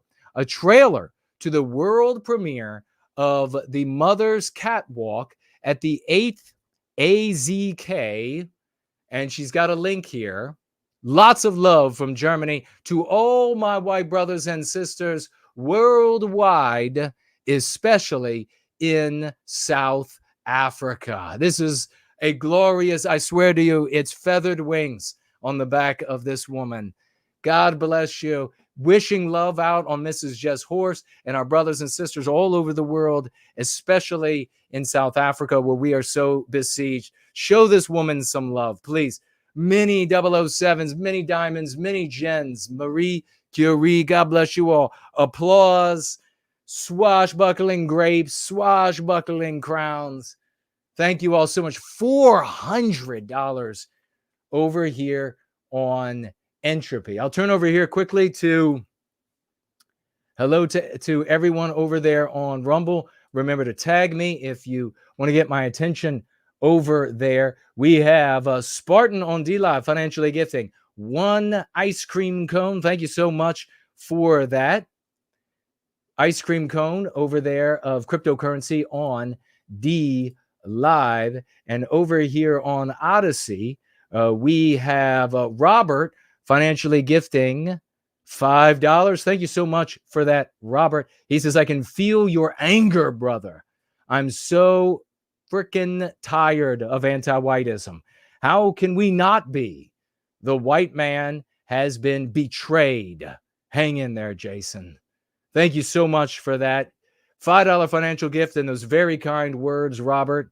We're hanging in there. We're shoulder to shoulder. We're taking the world on, and we are winning for white well-being. I will swivel around here. Break out your raucous emojis. Get as wild as they get. Keep it going. We're almost done with these financial gifts. You know him well. He is the prince. He is the prince of light. We had the anti-whites trying to summon the prince of darkness at the beginning. We have the prince of light, and it is No White Guilt Clips. Financially gifting 100 saluting dollars, $107 to this hero. He is in the Twitter outreach. He is in the trenches on Twitter. He is making memes. He is making clips. He is posting them everywhere. They show up on Gab. They show up on Twitter. They show up on Instagram. I am retweeting. You should be retweeting. 100 saluting for the white baby dollars. Give it up for the crazy clips. Slaughtz says there. God bless him. We also have a financial gift of $3 here from Bryce. And with those 3 financial gifted dollars, he says, hails Jason, we need to invest in white well-being. Amen to you for that. Thank you so much for those words and that financial gift. We have the one and only Yiz, the unifier, here tonight. And she has a $5 financial gift. And she says with that $5 financial gift, weekly folk tithe for white well-being and Kip. Make sure you're following her. You have Mondays and you have Thursdays and other shows throughout the week that this hero does with News Fist and other champions. Make sure you're following. And we have here Dr. Igor, ladies and gentlemen. Get out the raucous emojis, mini raucous emojis, wild raucous emojis, celebrating 50 white well-being dollars from Dr. I. God bless you, brother. 007s to the great Dr. I and the great work he is doing for our 2020 vision for white well-being. $50. And he writes with the $50, 07 for white well-being. Yes, sir. Snap it out there to Dr. I as he works on you and provides you with the best vision you've ever had. $50. Dr. I, God bless you. The only man I will allow near these green eyes of mine. Thank you, my dear brother. 50 white well-being dollars. We have with another $50, ladies and gentlemen, another 50. Keep the celebration going. First Last is over there. $50 of his own for white well-being, a champion rolling in here with the steam of a freight train, and it's billowing out around him. And we're talking about the language, and we're talking about the graffiti ruining the language. And here he is also with 50 white well-being dollars. And he wants you all to know this, and this alone, got Dvorak? ? Love it, brother. God bless you. $50 from that hero. And we have, my goodness, folks, really celebrate the raucous emojis for the clips, the crazy clips. He has returned, ladies and gentlemen. The crazy clips is back. Then he's returned. He wasn't done. 300 more dollars. 300, bringing it to 400 saluting dollars from the great No White Guilt Clips. If this man doesn't absolutely stand out as an exemplar of white well-being, there isn't one. I'm going to be able to see where he lives in the country. I'm going to be able to see his statue from here. That is how high we're going to build the no white guilt clips. This is unreal. This guy, we love this guy. What an inspiration. And no joke. I mean, like so many of the rest contributing in so many different ways and then showing up with a financial gift on top of all of the creative work, the time, the etc. It's unbelievable. Like I said, I was looking at Franklin's work in the IRL and spreading with stickers and leaflets and everything. And I said to myself, just the other day, I was like, Franklin has passed me. Franklin has actually, I didn't think anybody would pass me. We got Franklin, we got clips, we got so many heroes out there doing amazing things. God bless you, brothers. Thank you so very much for your service to white well-being. And over here on, finally, we have on Subscribe Star, and we're going to get into the Go Free lesson of the day on Subscribe Star. We have the great June. Thank you, dear lady, showing up with a $10 financial gift. So thank you so very much on Subscribe Star. And she writes, I saw, is this Joshua Phillip on Crossroads on Epoch TV. Comment on the anti-white narrative. He said anti-white narrative being perpetrated in our children's schools. Yay, she writes, exclamation point.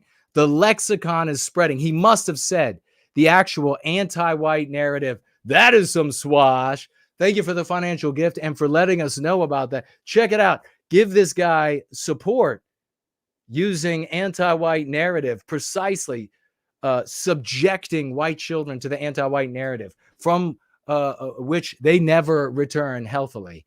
Thank you so very much. My goodness. The world is ours, ladies and gentlemen. The world is ours. We need to only reach out and take it from the anti-whites. It is over for them. It is over for the anti-whites controlling our destiny. We have the energy. We have the people. And with that, we'll be back in just a couple seconds.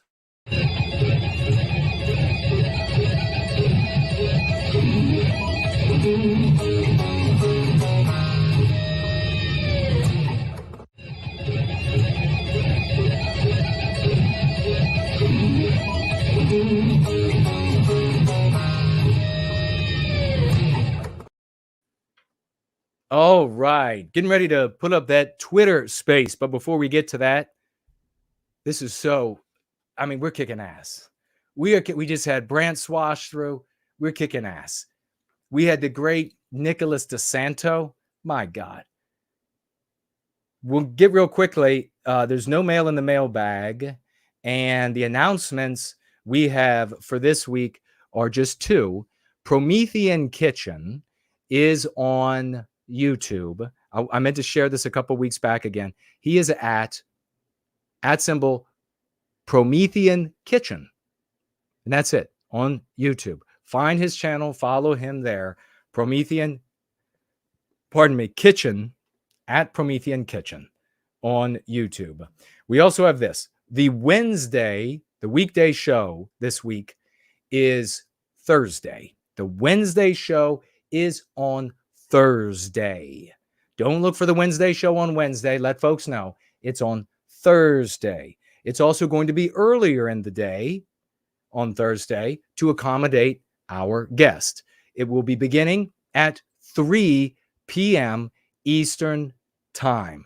3 p.m. Eastern Time, Washington, D.C. time, Thursday, 3 p.m. Check us out. If you can't catch us at 3 p.m., so many of us actually work in this community for a living. If you can't be there, then please show up in the replay and give it a like and then a comment, a positive comment, and share it widely. It's going to be a good time. Wednesday show will be on Thursday, 3 p.m. Eastern Time. Go Free lesson of the day, ladies and gentlemen, and I want to get your thoughts as well. I'll be checking the chats right now. Tag me as No White Guilt. It can be about the Go Free lesson of the day. it can be about something else, but go ahead and get ready and tag me. Go free lesson of the day is any inversion of the anti-white narrative remains within the anti-white narrative. Now, it's a meme curative. A lot is said here.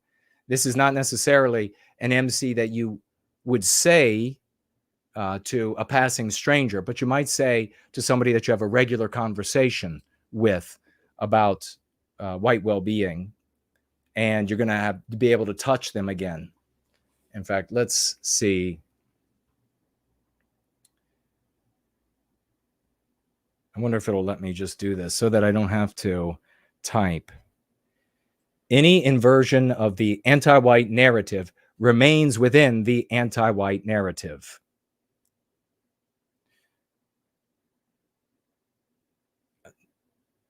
Naturally, that is too long.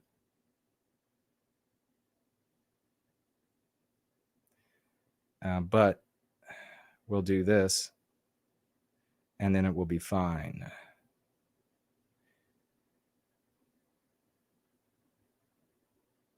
And we'll have that up and running in just a moment. What are the kinds of inversions do we see? How is this problematic? A great example is the slogan, "White Lives Matter," which was created in response to the slogan, "Black Lives Matter." There's also "It's Okay to Be White," white genocide. Why don't inversions work? The main reason why they don't work is because an inversion invokes the same meme pathogens that you're trying to overcome in your audience. You don't want to invoke, you don't want to elicit those thoughts from your audience. Does that make sense?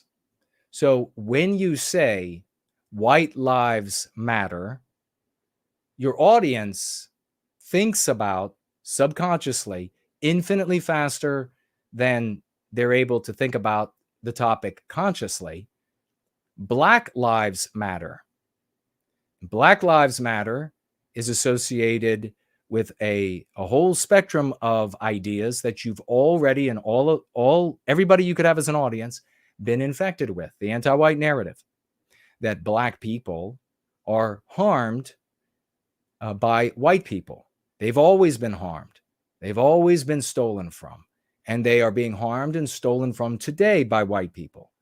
There are attendant emotions associated with this.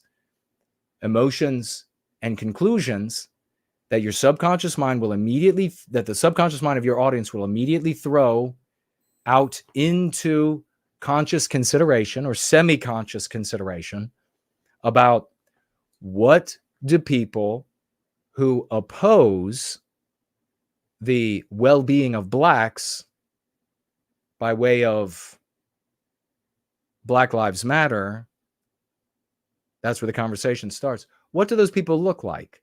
What kind of things do they have going on in their lives, in their basements? What kind of people are they? Their minds will immediately say such people are dumb. So, and if you're honest with yourself, they're dirty or reprobate or outcasts. And if you're honest with yourself in the white sympathetic sphere, and you've heard somebody say white lives matter or some other inversion, if you're honest with yourself, you will notice that your first thoughts about the person, the very first ones, are negative. If you're not honest with yourself and the rest of us, you can't be helped. But the reality is that when you invoke the anti-white demon inside your audience, you've already lost. There's no way to have the conversation. I used to demonstrate this in person regularly. And people would see what I had explained to them logically and then still revert. And I now know why. For so many reasons, I now know why. I'm going to go ahead and get the space up. I'm going to be keeping a look at your comments as well. I want to see what you all are saying. But I'm going to get the space up and so people can begin joining.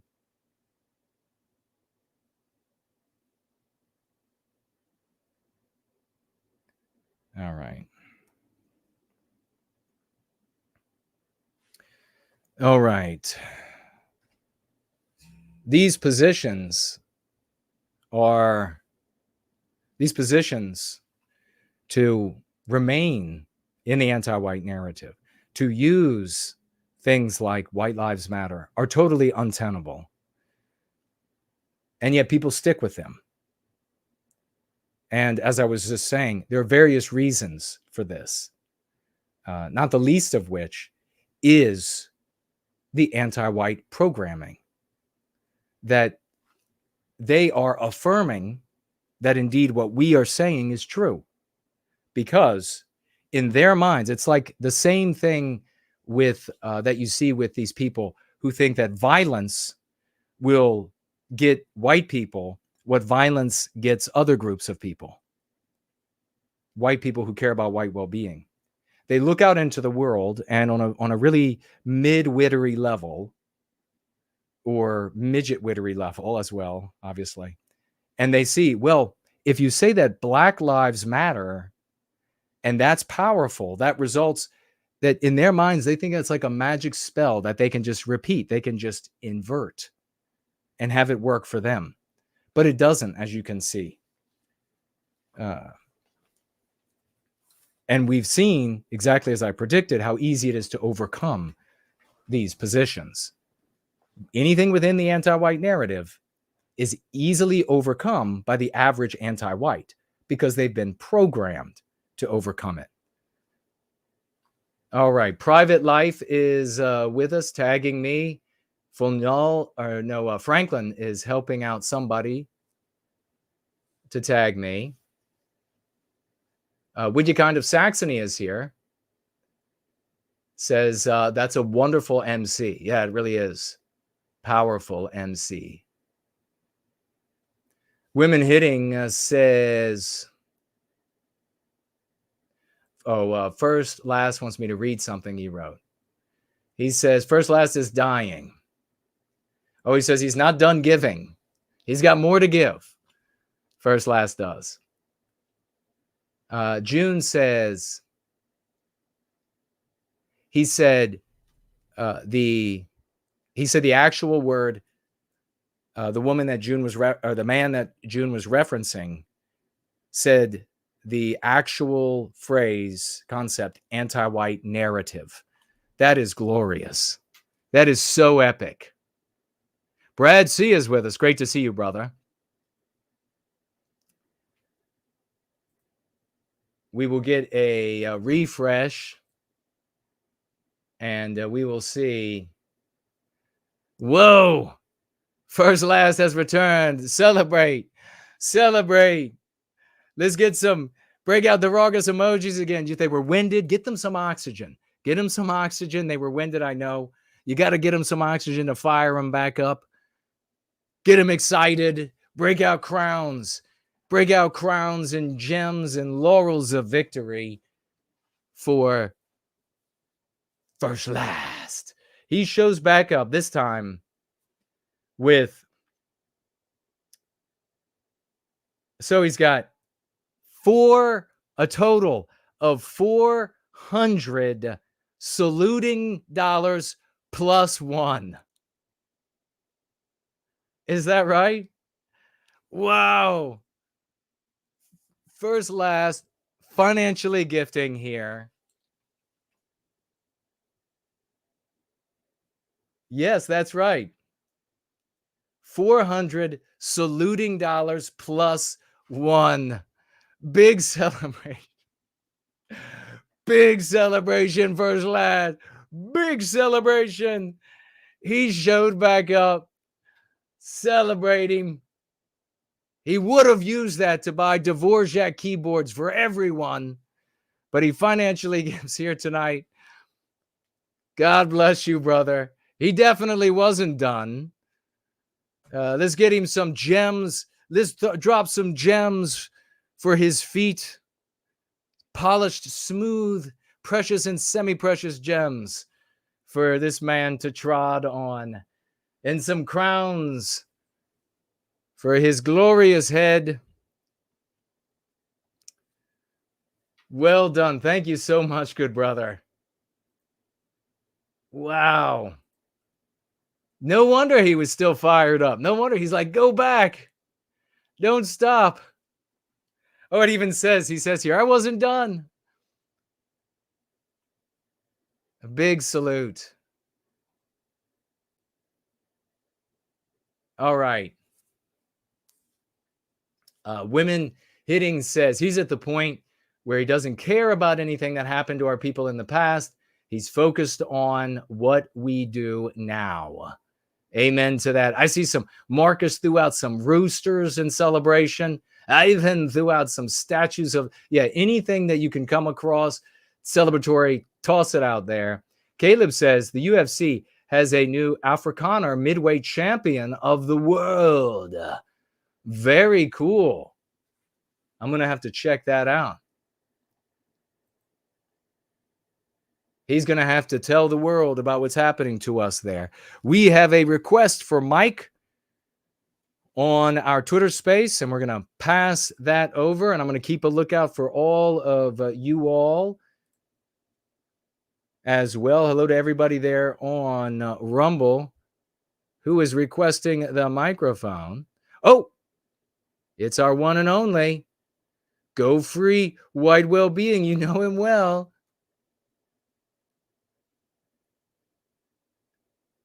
All right, brother, when you can hear me, you can start talking. There you are, brother. Wow, Marie Curie and no IQ clips and first last. Awesome. I know, Coming man. in with massive donations. Yeah. Fantastic heroes, including the great Slaughtz. Thank you. About the inversion meme, the meme curative there, I think it was me, but it's so long, and it was probably, I only said it once, and then you wrote it down. So, just to clarify on that, I don't know if it was me. And when I first saw you read it out, I was like, that sounds like something you'd say, not me. Well, I mean, I think that we are, since we're on the same track, we're very often going to say things that are very similar, even identical. But when I took it down, I thought it was you or somebody else from the community. I mean, there might be as much said in the current edition, but it's definitely going to be included in the third edition. But did you have anything you wanted to tack on?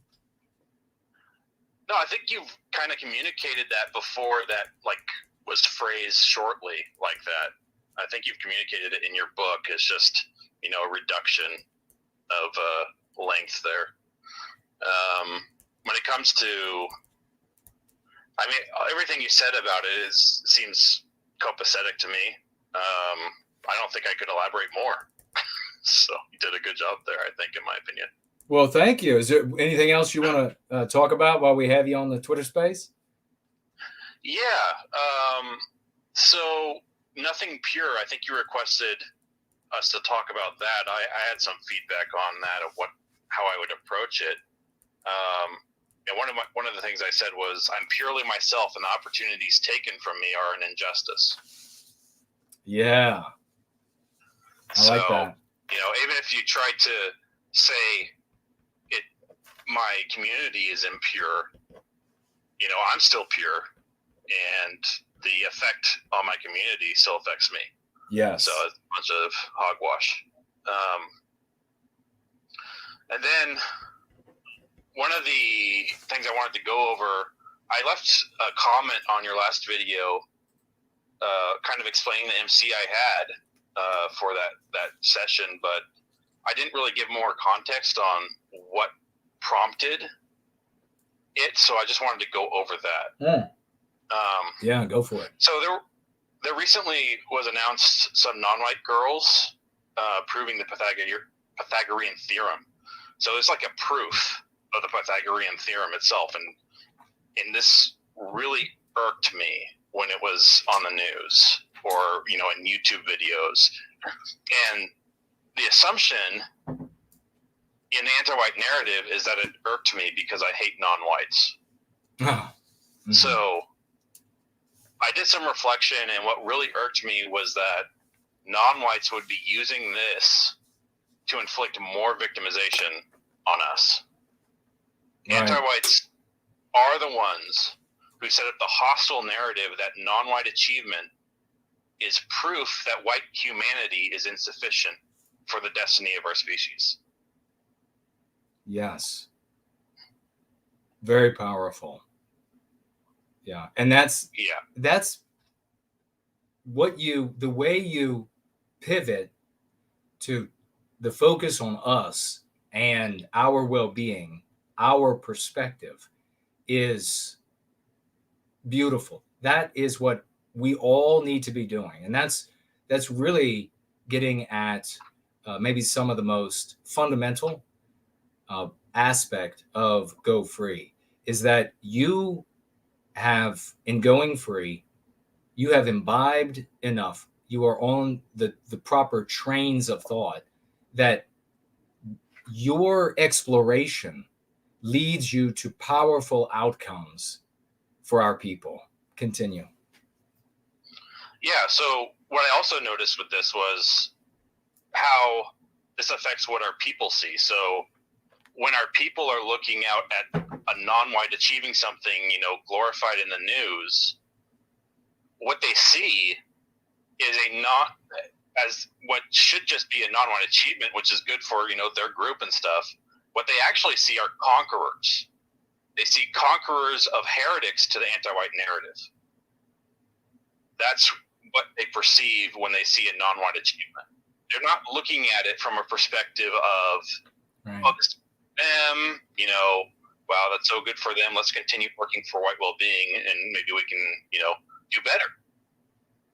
What they see is, oh wow, they really slugged it to the heretics, right? Right. And if they're white sympathetic in the same narrative, then what they see is the white people that they love being injured. Yes. Yes, very well said. You see, opening up a lens to enable you to understand the different perspectives within the anti-white narrative, the different players, in a way that explains and serves the work that we do here to recapture our destiny, to end our victimization, to end the anti-whiteism. Magnificent, brother. I really well done, well said. Is there anything else? And if not, you can hang out. You can stay with us. Yeah, there is more. There's actually a lot more, but I'm going to shorten it if I try to. I did kind of try to wrap up my realization into like an MC of saying a minutia of non-white agency to anti-whites is a disapproval of white people's complete humanity. So it's kind of like just to shorten it. Right. But a related realization to that aspect was I imagined how this would take place if I talked to a conservative about this. If I said, that's anti-white, what they're posting on the news is anti-white. And of course, there'd be incredulity, but it is anti-white because of the context of how they're doing it. Right. In an anti-white narrative, they're not stipulating judgments in a way that palliates, multiracial harmony, which won't ever exist. But they're not even trying for white agency. But I imagine a scenario with this interlocutor I learned that word from you. Thanks. You're welcome. I imagined it was Carol Swain in this scenario, calling out the injustice and indignance I feel for our people who would have had the well-being support and bandwidth to challenge as discovers the unknown links to, like this kind of proof of Pythagorean's theorem. I anticipate they would push back on me. They would say, right, as a conservative type, a multiracialist, racial nihilist would attempt to convince me that I should feel pride instead for a so-called human achievement. Or those conservatives who are more easily offended and confrontational would plead or assert that it has no anti-whiteism, instead it's just proof of multiracialism being sound. Right. And their abstractionism basically being sound. Yes. And I knew if I were put in that position, I'd need an answer. So for our dignity as Western kind. So I first assert that the anti-white pretext underlying what they're saying, they are performatively attempting to disprove our complete humanity as white people. To demonstrate their incessant drive to say there's a need for a so-called human identity, even if they're speaking with a tone of like incredulity and belief as if it's unbroachable or unreproachable, performatively they're saying whites somehow need non-whites for some moral purpose, and that's an anti-white premise. Right. Because white people don't need non-whites for any moral purpose. Whites are full, destiny-bearing participants in our existence, capable of evolution, full moral stewardship of the planet and species, and to say otherwise is anti-white. I love that. Absolutely. I know I kind of dig in my own writings about some of the objections they might raise, and I have to go into hypotheticals about aliens and all that stuff. So I'll avoid saying that here. But yeah, that's all I had. That's great, man. Well, you can just mute yourself and hang out if you'd like. That worked. All right, cool. Anybody else who would like to talk in the Twitter space, let me know. Ask for the microphone. Right now, I will take a quick look around on the different platforms over there on Rumble. Looks like anybody tagging me? Hello to those on Rumble. I don't think I see any tags. David says he's over there. Looks like Ivan was there. Based Ors is there. Sherry is over there. Hello to you, Sherry. On D Live, we have a financial gift from Board Troll of 1 ice cream cone. Thank you very much. And another, let's see, a lemon. Was that both today? I guess it was a lemon and an ice cream cone. One Spartan we mentioned earlier, and then the other one now a lemon from Spartan cryptocurrency. Thank you so much for that. Otterox is over there. Hello to you. And okay, I don't see anything else there right now. Let me have a look at Odyssey. Anybody tag me? Looks like Question Everything is over there. And Question Everything said, no worry, Kill. Although I am aware of the current state of white women and the rightful shit they should receive, but I remind them that they will be coming back very soon. Once they cannot walk the streets soon, white men must take them back mostly, but we need to document and discriminate. He goes on. Jason, I'm not saying that you're wrong or justifying the cucking out of anything, but there is a specialized department in the federal government, perhaps Homeland Security, that will come to the victims of anti-white attacks, and they will coach the victims or intimidate, pay them. Yes, in fact, no, you're that's CRS, Community Relations Service. You're right. And it's in the Department of Justice. That does exist, and they intimidate. As far as we're concerned, we'll call it intimidation. Telling people about how they'll be sued and this sort of thing, and they all end up with the same script. And it's entirely possible that the family of this little girl, since this became news, it was a white victim and a non-white aggressor. But I think the same would be done if the white aggressor was anti-white and that was widely known. Showing up and potentially saying, oh no, you have no idea why this was like with the droids. You have no idea, sort of a thing. And you'll get sued, and they'll, if anybody gets hurt, Nazis will hurt people, and you don't want to be responsible for that, all that kind of garbage. So yeah, you're right about that. And yeah, I want white men and women coming together. They're supposed to complement, not compete. White men and women are supposed to complement, not compete. So we come together, and we believe genetically that men are genetically equipped for certain tasks and women for other tasks. And when we come together and we give time to those tasks, we develop something that's greater than the sum of its parts. So yeah, we absolutely need that. So thank you very much. That is over on Odyssey. Looks like we have Jews is over there as well. Hello to you, Jews, on Odyssey. Let your friends know on these different platforms. You got a platform that's your favorite platform you like to be on. If you can let other people know, even while we're live, you can jump over into other live chats if that is permissible. Find your friends and let them know that we're going free. And yeah, I'm not a like a 22-year-old guy and whatever else that you look, or 22-year-old girl, whatever else you're looking for. I'm not any of those things, but we have something that works here, and we have something that can make your life better and can make all of our lives better. And we got to get to it. We got to get to it real quick if we're going to recapture our destiny with this salutary practice that we share with the world.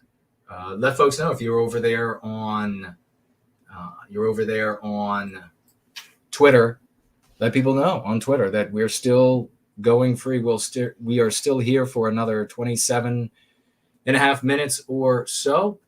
And let me take a look at the live chat and see if we have anybody tagging me there, anybody with questions. Marie Curie is in the live. Great to see you, dear sister.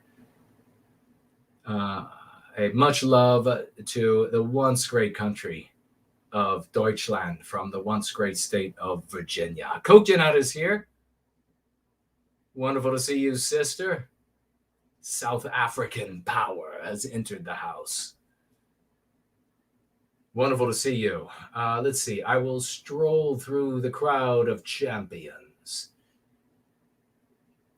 So remember, where are we going to see the people?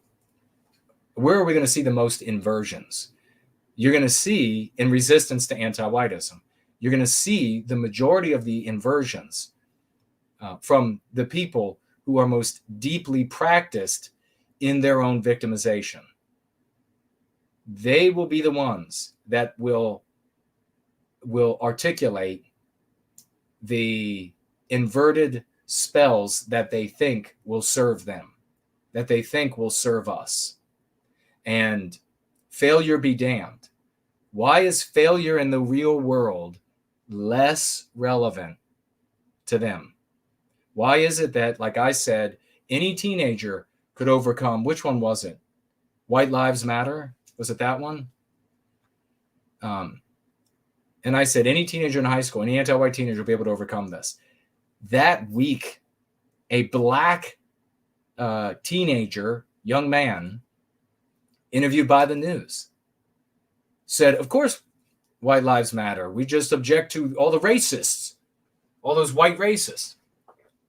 So why is it that failure is not as material to these people? It doesn't change. They stick with the things that fail in the real world because we're right. They're living in their subconscious mind. That's where the world is lived, ladies and gentlemen. It's not lived out in the real world. 99% of it is lived in the subconscious mind. In the subconscious mind, Black Lives Matter works. They see it work. It works on television. It works in the entertainment. It works on the news, which is really just fictionalized reality. When it does happen in the real world, it works for them as a projection of the anti-white narrative. And so they think, living their life in the subconscious mind, that they can just invert this and get the opposite result, get the positive result for us. And reality be damned. You can bring reason and logic to them as I did, be damned. You can look at what's demonstrated, be damned. Because in their minds, it works. So they'll keep referring to it. They'll keep going back to it.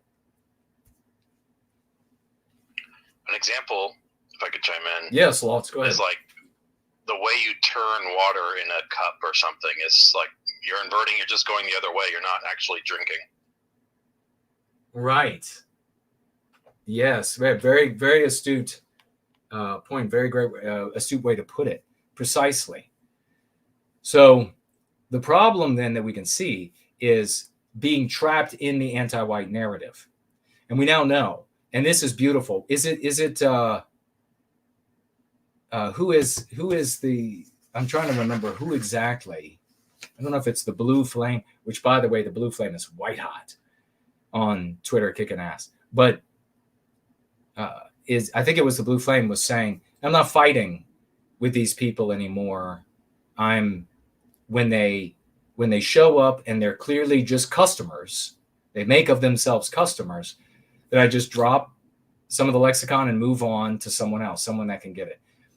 The reality, is, and this is really what we resolved in 2023, the year of vindication, is that the vast majority of folks in the white sympathetic sphere are customers. I articulated it several times, as much for myself as for you all, because it's a departure from what I had believed and then hoped to be the case for years, that the majority of these people are just customers.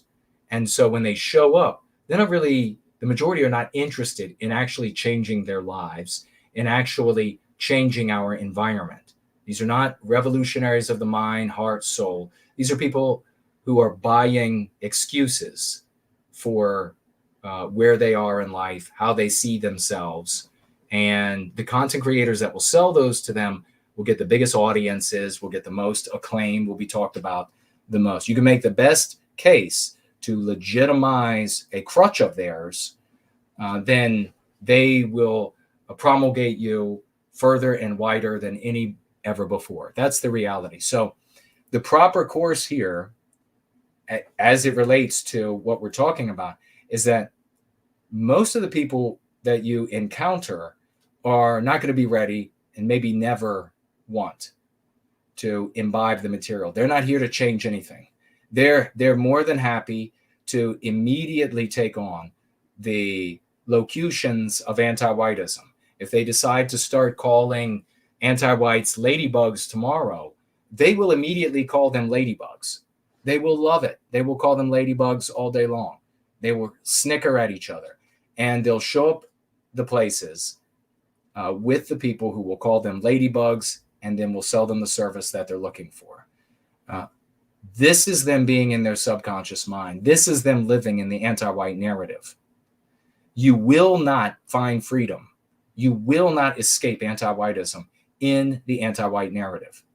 That's why we have to use different concepts to be in a different story. That's what we do here. We understand the psychological warfare, and the Go Free method is merely the tool, collection of tools that one uses to escape that narrative, the character that leaves the pages of the author's book before the sanguinary conclusion for the character.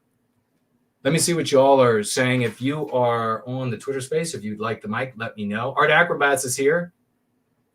Oh, he was the one that said the UFC champion is mentioned, oh, he mentioned the South African farm murders. Really?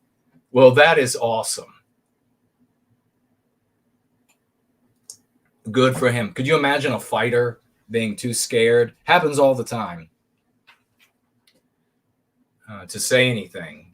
That's why I've said, the battlefield is at the dinner table. That takes more courage than getting into the octagon. That's because of the ramifications. We all know it's true. The issue is that with the old tools, with the old ways, if you're going to stay inside the anti-white narrative and just invert things, you get the shit beat out of you every time. So I understand, I sympathize with the reluctance to take up new tools and then get into that conflict. But we demonstrate over and over that it works. Over and over that it works. And that once you, as the great Slaughtz is demonstrating, once you get onto these, what one way we refer to them as thought chains, your options are limited for conclusion.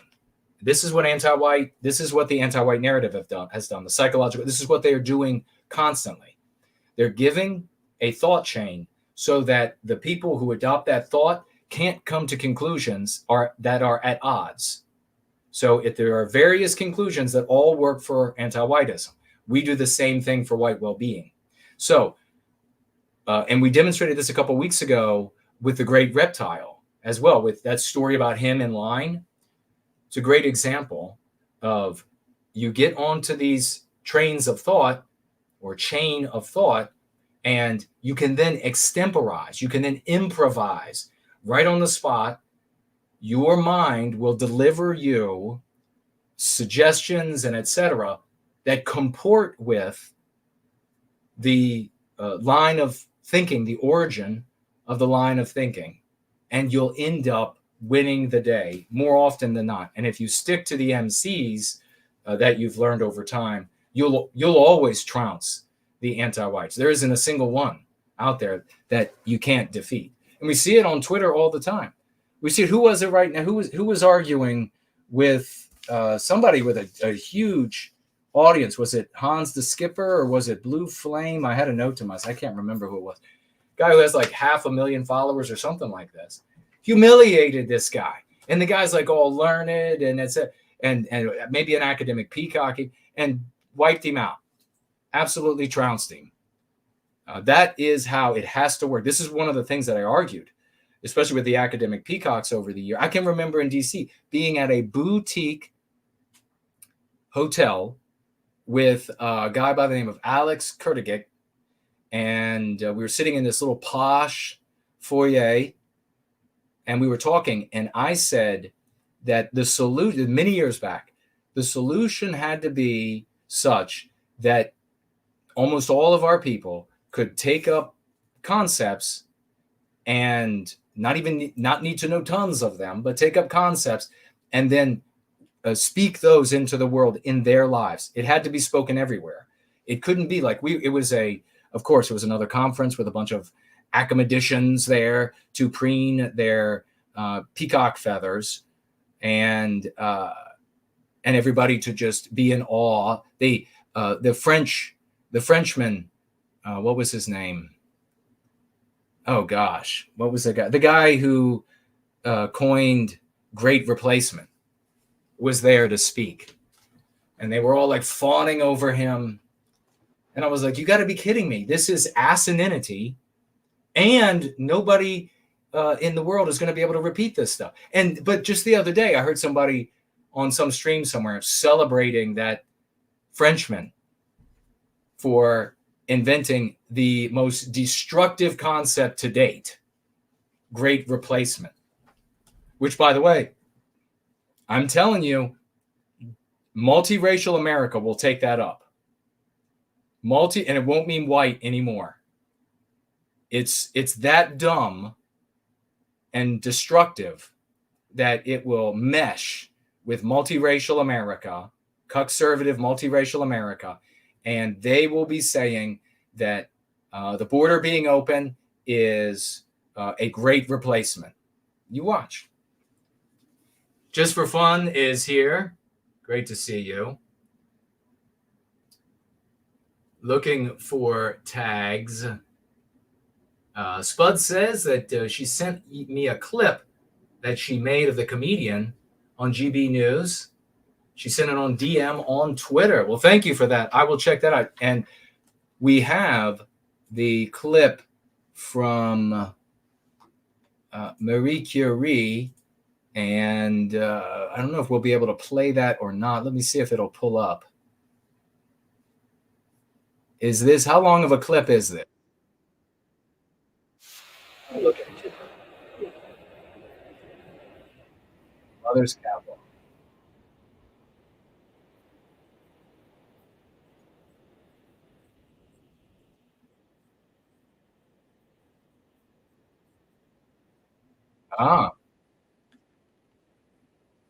World Mother's Catwalk. I'm not really sure. I've never even heard about this. But she said she sent the trailer for the world premiere of the Mother's Catwalk at the 8th AZK. I will definitely check that out. I've not seen that before. Just move it around the screens.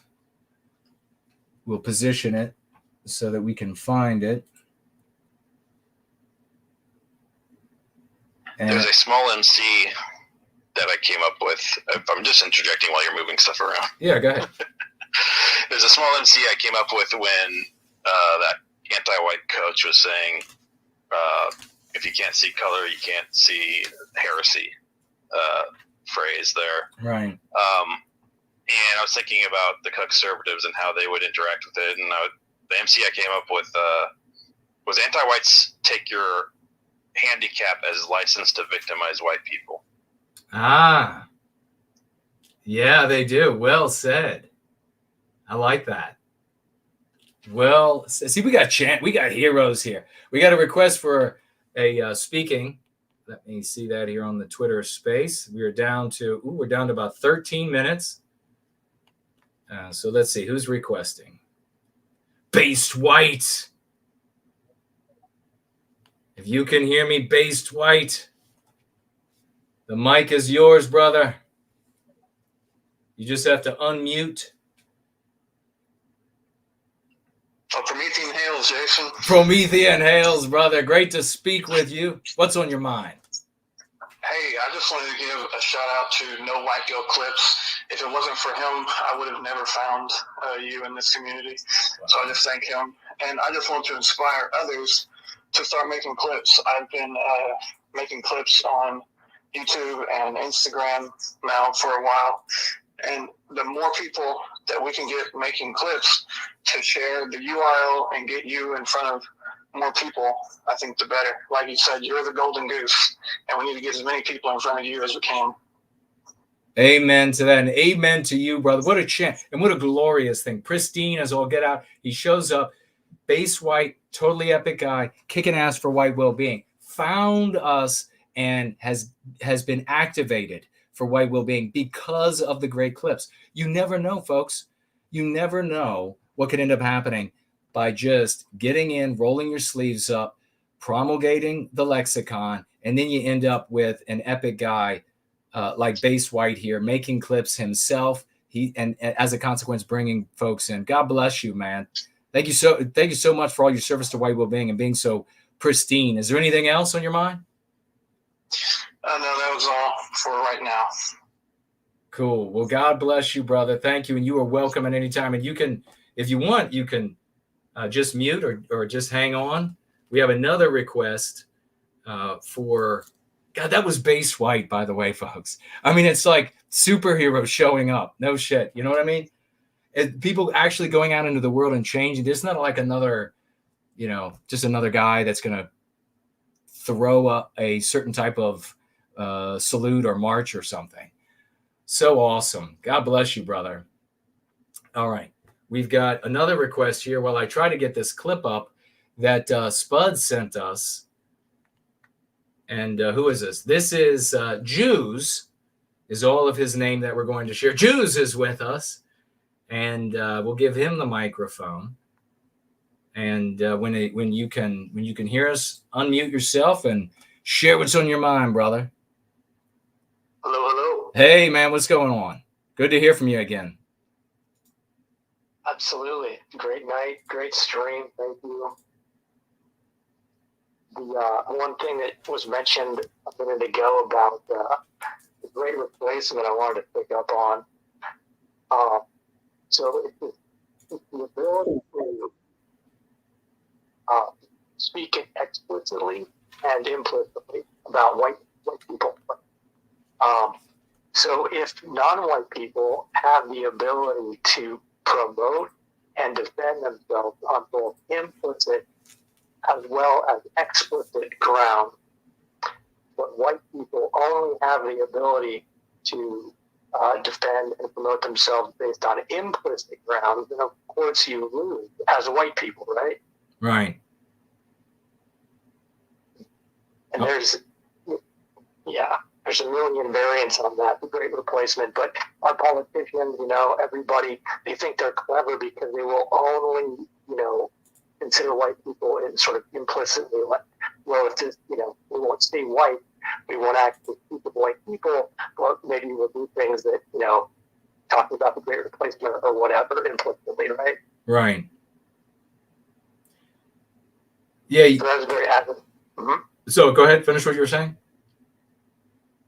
Well, I just think that, if tomorrow, all white people actually made the shift to defend and promote people explicitly as well as implicitly, it would change the balance, right? Well, yeah, exactly.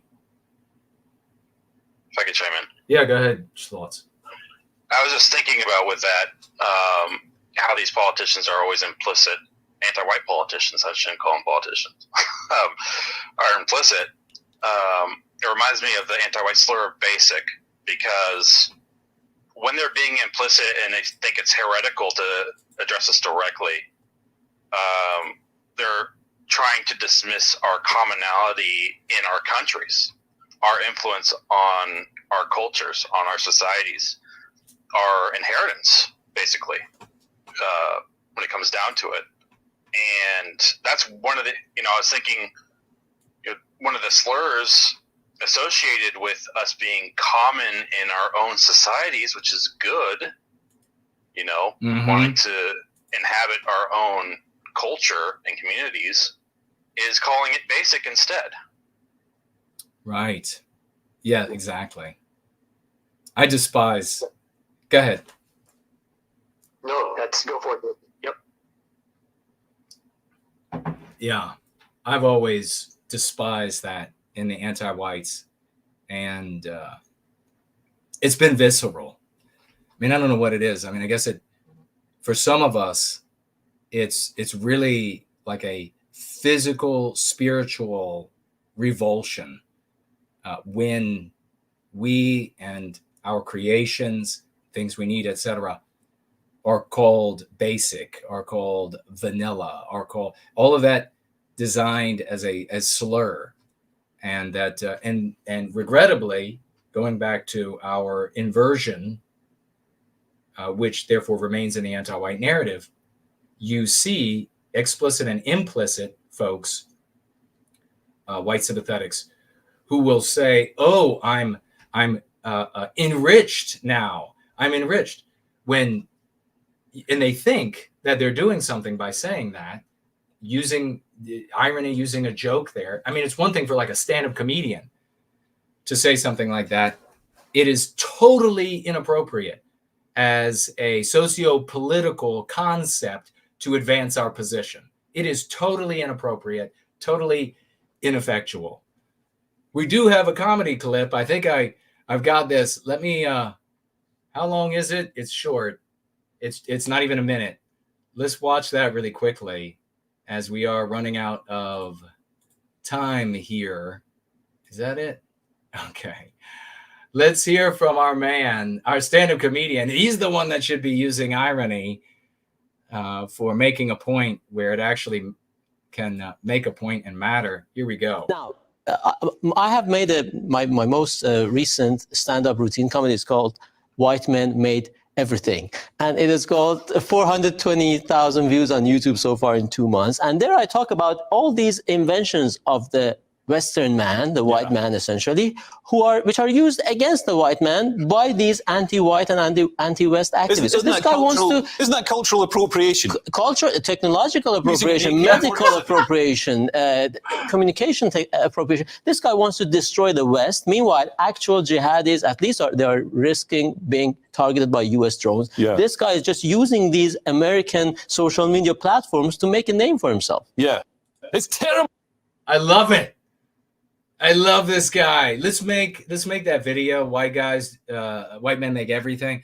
Let's all share it on everywhere, and let's make the views go over 1 million. He's got what, almost already 500,000. I will run another. Jason is here in the live chat. Great to see you, brother. What is that? Is that Brenham Nation? Sorry, it's kind of blurry. It looks like a letter that I'm not used to either. Maybe a few numbers in there. Thank you, Spud, for that clip. That was epic. Let's make this go 1 million views. Let's make sure this guy makes shit tons of money and that he gets hired everywhere to make comedy about the anti-whiteism, to mock the anti-whites, to mock their anti-whiteism, to ridicule them, to normalize doing so, because that will work wonders for us as well. And remember that, they want to always talk about how, like, we had people here, I guess today, that were like, Jason's angry. Can you believe it? Yeah, I'm a Westman and I'm watching our people get victimized. But we tell a lot of jokes too. Look at my opening. Look at the intro. I wrote a book that is a comedy book. We have fun here too. We have the whole spectrum of emotions. And it's time that white people, all of us, get in on that. Anybody on the Twitter space quickly want to chime in with anything? Because we're down to just the couple last minutes in the gathering. All right. Let me refresh and make sure we didn't miss anybody. We got nearly an hour on the Twitter space. And I think maybe next time I'll put a better headline up. We'll think of something ahead of time, a better headline for it, and maybe make it a little bit more shareable by doing that and bring some more people in. Looks like we've covered all of our bases on entropy, and over there on D Live, we got a lemon from Spartan, a lemon of cryptocurrency. God bless you. Thank you for that. No tags over on Rumble.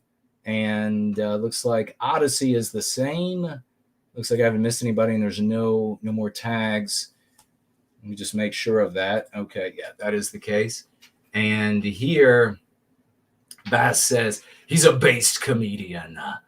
Mrs. Jess Horse says, Guten Nacht, folks. I'm going to go ahead and close the Twitter space as we're wrapping up here in the final minutes. Thank you all for showing up on the Twitter space and for sharing it. And every Sunday, the final hour of the gathering, we'll have the Twitter space. So make sure you come back and participate. Okay, there we go. The Twitter space is now down, and we are back to us with a minute and a half or so remaining in the gathering tonight. I'll be gaining back my voice, hopefully, so I can sing about heaven and Dixie. Heaven ain't a lot like Dixie. I don't want to go. If heaven ain't a lot like Dixie, I just as soon stay home. I will send the link to the original video if you need. No, I think we got it. That's great, Spud. Thank you so much. I was one of the chosen few to be born in Alabama. I'm just like Granddaddy's son. I'm proud of who I am. I went through a lot of good women, shook old Jim Beam's hand. If I never see the pearly gates, I've walked through the promised land. All right. What a glorious night we've had here. First, last. And rocking it out. No White Guilt clips. Rocking it out. DB50, Marie Curie, Al Gore, so many champions showing up.